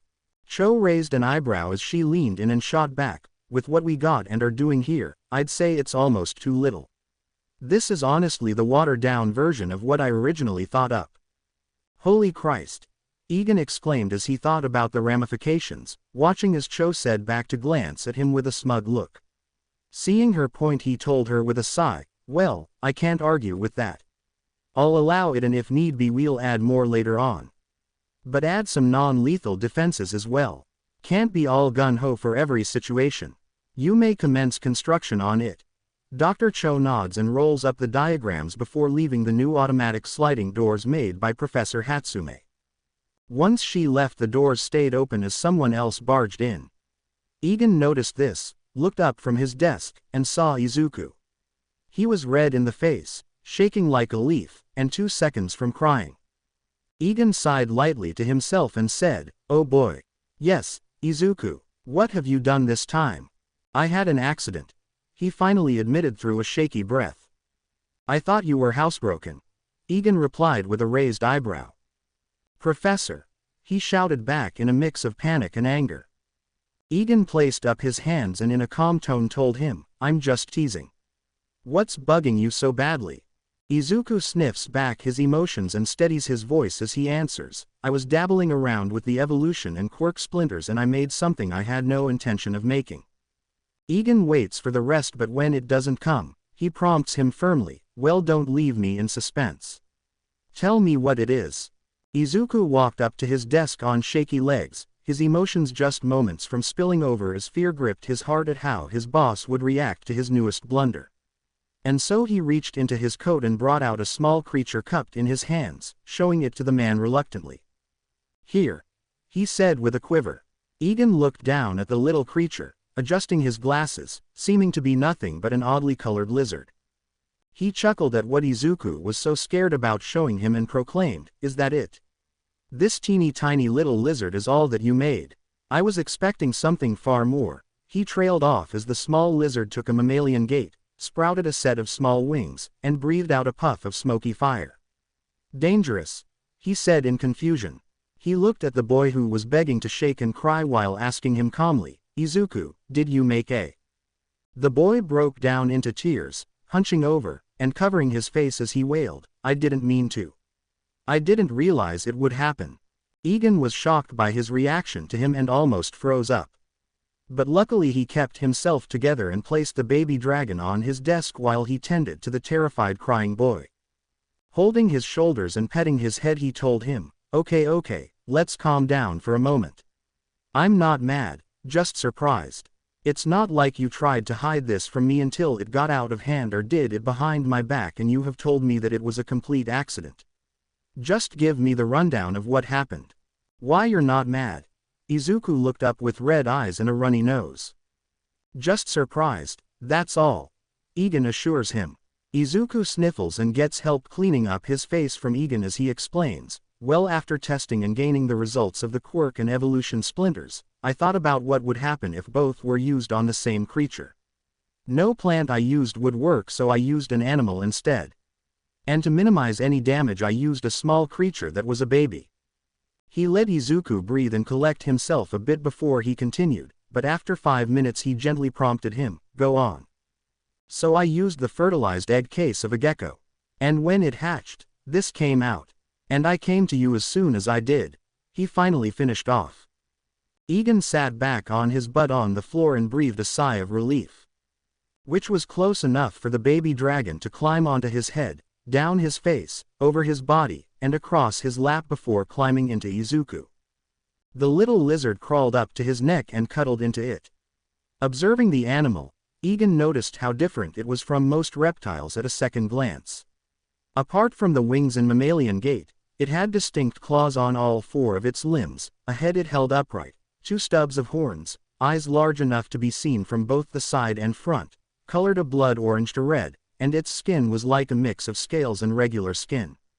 Still, it was the normal size for a newly hatched gecko. After he breathed out any stress, he told Izuku in a calm tone, "Okay, good. I know the details. We can work on finding out more pressing things about this new species. Like how big it will grow, what it will eat, what temperament it will have, and so forth. After that, we will decide on whether to keep or kill it while it's still young and manageable." "No need for that, I have just the solution," a voice called from the still open doorway. Both men looked over and together they said aloud, "Professor Cephalopod." "What do you mean by that?" Izuku asks him. "Me and Professor Genus were collaborating." He stared off. "That's not good," Egan muttered under his breath. "And made this," he finishes while placing a strange splinter at their feet that seemed to change the brightness of itself while changing to many psychedelic colors. Egan held up the strange pulsating splinter and asked, "And this is?" "This splinter does in days what thousands of years of selective breeding does," the professor explained vaguely. "Huh," both said at once. The professor rolls his eyes and explains further, "Keep it near any wild thing and it will become as domestic as a dog in just a few days." "Well, at least this solves that specific dilemma of this thing turning on us and into a meal," Izuku stated while admitting the splinter's strange colors. As the two men were looking at the psychedelic splinter, Otto tried to make his escape, only for Egan to catch wind of something and shout, "Hold it right there, calamari boy." Before he could scramble, Egan grabbed the octopus under his eyes and brought him face to face where he stated, "What else?" "What do you mean?" Otto asked back innocently. Egan squeezed him tighter and exclaimed, "Don't, what do I mean, me? My IQ may not be half as high as yours, but I wasn't born yesterday. What else did you and Professor Genus make while collaborating?" Giving a nervous laugh and rubbing the back of his head he admitted, "Ah, yes, about that. I was going to come to you about something else." "What?" Egan growled while squeezing him again. After a moment of contemplation, Cephalopod tells him, "You're gonna have to change Gameth's feeding regimen." "Why? To what?" Izuku was the one to inquire, being the main caretaker. "An adult amount," Cephalopod tells him while trying to look away and sweating. Izuku looks at him weirdly and Egan adjusts his grip so the two could speak face to face as Izuku asks further, "She's a baby. She won't be an adult for another decade or so." "About that." Cephalopod laughs nervously. Egan squeezed him again and snarled, "About what?" After tapping his tentacles he tried to say, "Well." Before he could answer fully, a loud sound, like a trump being amplified through a jet engine, sounded through the now closed door. Both men looked at one another when the sound stopped and ran out the automatic door, Cephalopod still in Egan's hand. As they ran, the loud sound rang out once more and they were able to follow it right to the front entry foyer where they saw something that made their jaws drop. Standing in front of them and eating the decorative plants, while Dr. Genus tried to get a hold of it, was a fully grown woolly mammoth. Meanwhile, Megan, who was manning the desk, looked unfazed at the enormous prehistoric creature eating everything around her. After letting the shock and the amazement pass them, Egan asked rhetorically, "Professor Cephalopod, why is our baby mammoth calf now a full-grown adult mammoth cow?" "Me and Professor Genus have made several different splinters for population surging, one of which causes any organism to rapidly develop," the professor admitted. Only to be squeezed again as he asked in a repressed angry tone, "And you tried to hide this from me, why?" "We needed to run more tests," Otto explained while sweating before he tried to save himself by offering, "On the plus side, we made sure to spay her before doing so." Egan gave him a half-lidded look as Izuku informed him, "You know that only works on boys, right?" making the professor turn pale. Egan looked ready to burst a gasket and even the now fully grown Gameth could sense it and started to walk away. Izuku stepped back with the baby dragon hiding in his hair, and Genus started to hide behind the desk as Megan tried to make herself look busy. But no furry came and he calmed himself down with an irritated sigh as he stated calmly, "Izuku, You are no longer solely responsible for the care of Gameth. From now on Professors Cephalopod and Genus will help as well. Understood? Why yes sir. The octopus and man replied quickly in unison. After placing the octopus on the ground and fixing his hair and glasses, he turned back to the facility and said, "Come along Izuku. Let's run some tests and diagnostics on a new fire-breathing friend." With that Izuku filled after him to a testing chamber to run tests on the new animal, leaving Cephalopod and Genus to try and round up Gameth back into her enclosure. Truly the first of many strange days to come. One day at the Neo-Icon Phoenix Research Facility, the front entry phone rang for the first time in its entire time of opening. It only rang once before quickly being picked up. "Hello and thank you for calling. This is the front desk of Neo-Icon Phoenix Research Facility. This is Megan speaking. How may I assist you today?" she asked while flipping her hair out of the way for her ear. Some talking was heard from the other end and Megan replied, "Uh-huh." After a bit more talk, Megan said, "One moment sir, I'll transfer you." She pressed a few buttons and told her other half what was happening and she answered. "Hello and thank you for calling. This is Millicent the head secretary. How may I assist you?" She answers as the voice speaks and she replies, "Uh-huh." A bit more talk and Millicent says, "One moment sir, I'll see if he's in his office." She put the person on hold and punched into Egan's office phone. After a few rings the receiver was picked up. "Yes, Millicent," Egan answers. "Sir, there's a man on the other line looking for you. Goes by the name of Nezu, claiming to be the principal of UA," she informed him. Struck with confusion as well as concern he quickly decides and tells her, "Punch him through." Hanging up on him she punches back Nezu on the other end and says, "Hello, sir." Nezu replies and she tells him, "Yes, he's in the office and able to speak. I'll put you right through." Nezu says a few things and Millicent says, "Have a nice day sir." Millicent transfers him over to Egan. His phone rings and he picks it up while answering, "Hello. Professor Egan Cristallo." Nezu's voice says on the other end. Egan could tell he was the real deal from the many interviews he's heard his voice over TV. He breathes and answers, speaking. "This is Nezu, principal of UA. I hope I'm not intruding on anything." He introduced him with an apologetic tone. Waving off the phone he replies, No, not at all. What can I do for you?" There is a bit of silence and Nezu finally tells him with some hesitation in his tone, "You see, I've heard quite a bit about you and your facilities." Egan raised an eyebrow as he leaned forward and asked, "Really? Man, we haven't even brought out the big stuff yet or gone public and we already have a whisper of a reputation. I hope it's good." Nezu nods silently on the other end and he answers, Yes, all good things. The thing is I'm in a bit of a pickle." "Go on." Egan prompted him, feeling his caution rise again. Nezu clears his throat and explains, "Here at UA, we have something called the Unforeseen Simulation Joint, or USJ for short. And I'm sure you remember that awful typhoon that swept by here recently." Egan blows out the air between his lips and complains, "How could I not? That storm knocked down every tree we had just planted. I'm sorry to hear about your trees, but the USJ got the worst of it and requires massive repairs." Nezu continues. More than confused by this point, Egan gets straight to the point and states, "I'm not sure I understand where you're getting at. In short, we use that place to teach our students rescue work. Unfortunately, we can't now. But I recently heard about your facility and had an idea," he told him as Egan raised an eyebrow in suspicion and intrigue.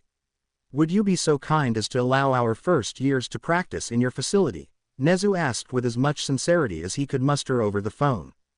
This shocked the man and with a flabbergasted tone he told him, "Though I love nothing more than helping the youth, I also must tell you we aren't half as big or prepared for handling the education of rescue work. I completely understand that, which is why I have something else in mind. A treasure hunt if you will." Nezu explained, making Egan more curious as he continued, "The students go around and collect clues on villain activities, find out what's what, and reach the goal. Like detective work." Egan becomes intrigued with the idea and says, "That sounds far more realistic for us. And I was also hoping to turn it into a field trip for our students." Teach them about the wider world of science and everything it goes into their daily lives.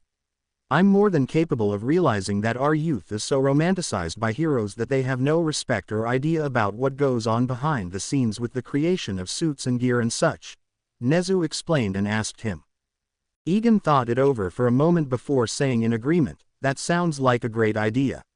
Oh, but I'll need a list of students attending so I can make proper arrangements." "Of course. Please give me a moment and, there. It should have gone through," Nezu says as the sound of typing can be heard. Egan sees an email get sent over and he wonders how Nezu got it, let alone the number for his facility. That's something he'll have to find out later as he replies, "I see it. Now let's see." He looks over the long list containing 40 students. 20 in total from 2 classes. As he looks over the list he sees a certain name that sticks out. After shaking his head and scrolling back up he exclaimed, "Oh. Is something wrong?" Nezu asked. "Huh," Egan said in a stupor, realizing he and Nezu were still talking. He then replied in a shaken tone, "Oh, nothing is wrong, could I call you back later? I have to check up with my second in command." Nezu is quiet but eventually says back, "Of course. Take all the time you need. If I don't hear from you by the end of the week I'll assume it's a no." Egan repressed the urge to sigh in relief and said before hanging up, "Thank you Principal Nezu. Have a nice day." He slams the phone down, huffs a sigh, leans back with his hand in his face, and quickly stands up. He leaves his office and after getting into the hallway he says to himself in stress, "Boy oh boy. Izuku is going to freak out when he hears this." It only took him a few minutes to get to Izuku's office, though he wished it was a long walk since he had no idea how to go about breaching this subject. He was feeling more stressed than when he asked the most popular girl in school to dance and got rejected. He made it to the door, breathed deeply, pushed back his hair, and allowed the automatic to open as he knocked on the metal while poking his head in. "Izuku, are you busy?" he asked while looking around. There he saw Izuku sitting at his desk with the computer up and the video camera on with the mic already plugged in. He turned around and quickly replied, "No professor, I'm not. I was about to give my addendum on what's been going on with the laboratory, Gammoth, all the new splinters and discoveries, and even a little Torchwick here. But that can wait. There's something I have to tell you," he told the boy while walking as he rubbed the back of his head. "What is it?" Izuku inquired, feeling curious and a bit worried. Egan breathed deeply with stress while pulling his fingers under his chin and told him, "Okay, you know what? I'm not gonna beat around the bush. I'll just tell you straight up." This makes Izuku more nervous as the man explained, "So the principal of UA called just earlier asking to use the lab for some kind of hero exercise or something, I don't know. And he sent me a list of students' names to see how many would attend. And this name stood out most of all." Egan opened up his phone to the email that was sent to him and reluctantly handed it over to Izuku. Izuku was more than confused as he took the device and looked over the list of many different names. Names he didn't recognize in the slightest, except for Uraraka. That is until his eyes fell upon the name that Egan dreaded to show him. He had to double back to make sure, and when he did he freaked out. "Kachan!" Izuku screamed in shock. "Yeah," Egan admitted uncomfortably while rubbing his head. Izuku's head dropped, his face overcast, his shoulders shook, and his hands trembled as tears threatened to spill out. But even so, he managed to say, "I should have known. He's always been amazing at everything, always. I didn't tell him yes or anything like that yet. I just told him to wait," Egan quickly assured him while waving his hands rapidly. He then took a breath, kneeled to his level, placed a hand on his shoulder, and offered, "Izuku, if you are not comfortable with this, I can call him right now and tell him it's off. He won't mind." Izuku wipes away the tears and replies with a quiver in his tone, No, it's okay, really. It'll be fine so long as we don't see each other.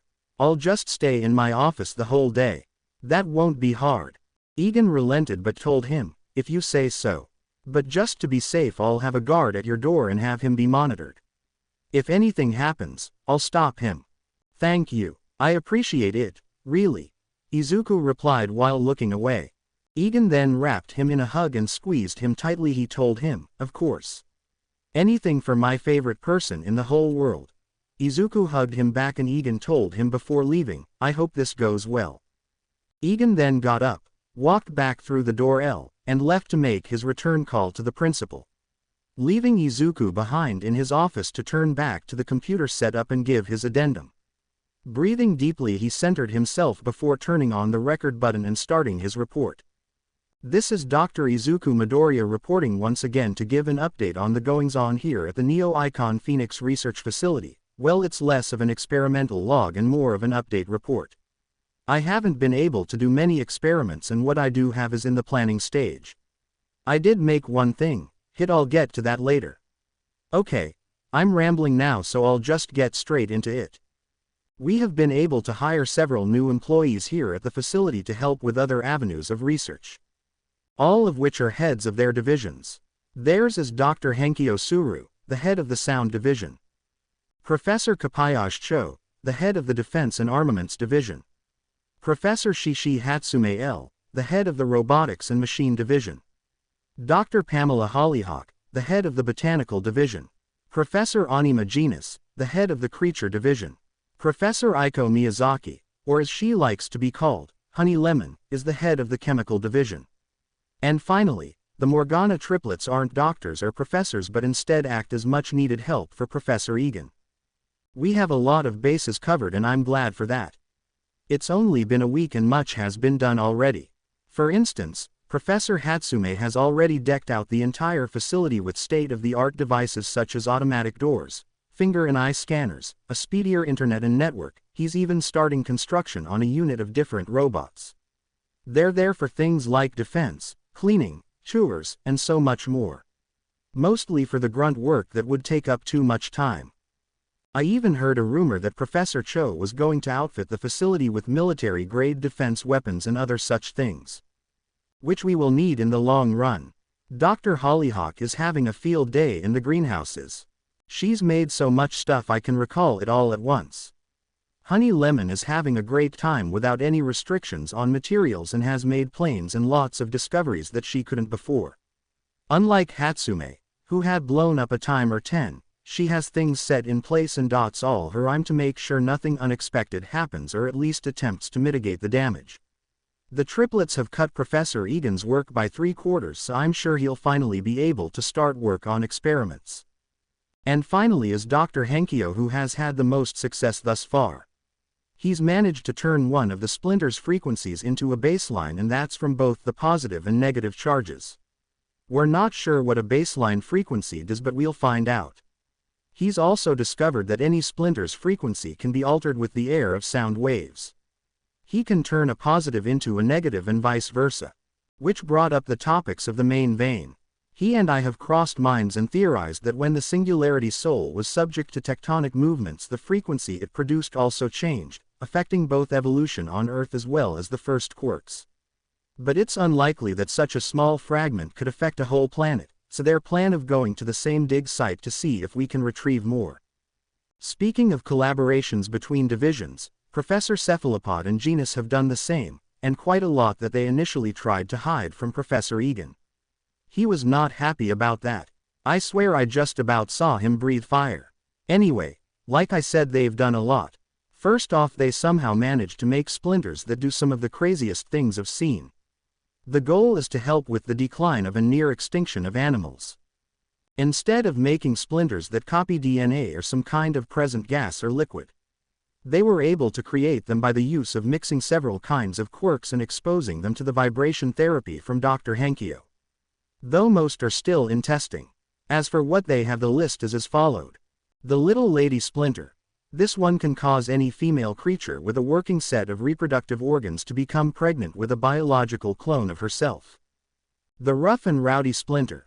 This one can cause any creature, male or female, to go into its natural mating cycle even if it isn't the time of year. The Calm and Cool Splinter.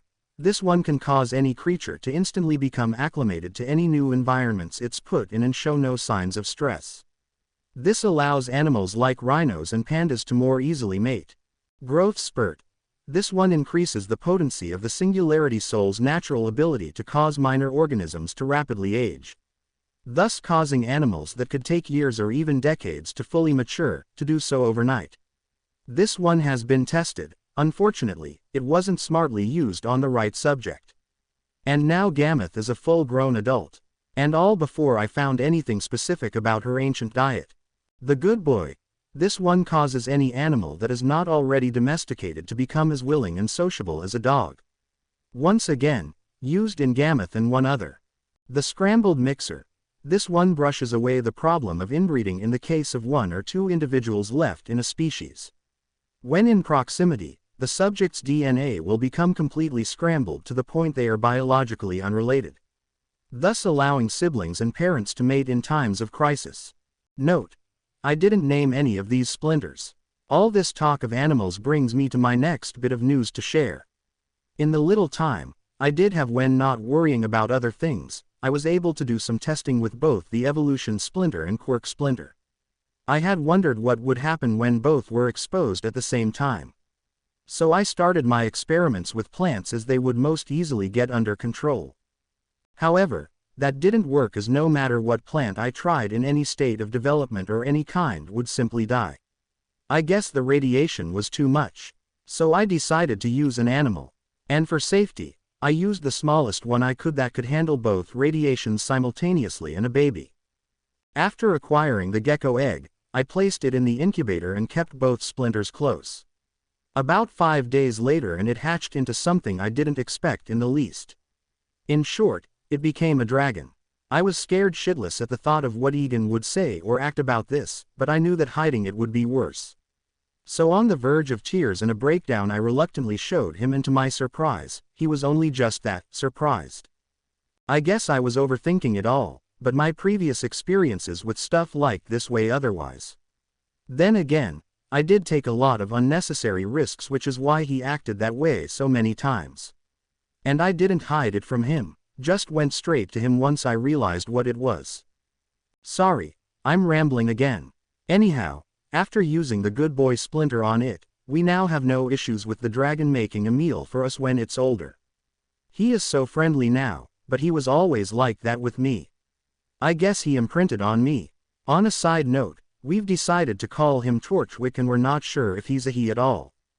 Speaking of Torchwick, we ran some tests to see what was what about him. There's a lot to cover, but the main thing we focused on was his rate of growth, and it is fast. It's only been about 2 days since his birth and he's already gone from the size of a gecko to a large parrot. It is strange even as he sits on my shoulder as I record this. Note: he ate several of the new animals with quirks, including the budgie that had the sound mimic quirk, the hypnotic peacock, and the glowing pigeon. Luckily the shimmering koi fish, hydrokinetic axolotl, giant salamander, and Pete were all spared. Torchwick also learned pretty quickly not to mess with Professor Cephalopod and Dr. Orpington when they slapped and nearly pecked him to death. On a different note, I found out why the experimental newt exploded during its quirk awakening. It performed some kind of self-destructive owl reproduction. When exposed to enough stress, i.e. the radiation from the splinter, it exploded and from its body expelled hundreds of tiny eggs that all grew into full-grown newts with the same quirk. Now we have dozens of these things and have to walk on eggshells to make sure they don't cause a chain reaction of birthing. Knowing this, Professor Cephalopod and Genus wanted to recreate the quirk in their animal population project, but that idea was quickly shut down and forbidden by Professor Egan, who said it was far too cruel. And I agree. Note: keep Torchwick away from the newts. And now the final point I must bring up comes from just earlier today, just before I started this new recording. Egan told me that Ua wants to come here for reasons, and then he showed me a list of all the students attending, and amongst them was K. Kachan. I won't lie, I thought my heart would stop at seeing that name. I didn't expect it, but I really shouldn't be surprised. Kachan was always amazing, he always wanted to be a hero and shoot for Ua. I guess he did, in the end. I thought I was over all of it. Wanting to be a hero and everything about Kachan. But after seeing his name, it all just came back to me. The anger, the jealousy, the hate, the desire, the sadness. I thought I was better, or at least numb, but I guess I never was. I'm scared of what could happen to me if I see him. I don't want that to happen. I never want to see him again. Ever. Is it maybe too late to tell Egan to take it all back? Maybe. But it's only for one day and I don't have to interact with him. I can through this, right? After all, it's not like All Might would be joining as well. That would just open a whole new can of worms. To be continued. I hope you enjoyed this story. Also remember to subscribe and like this video. See you in the next video.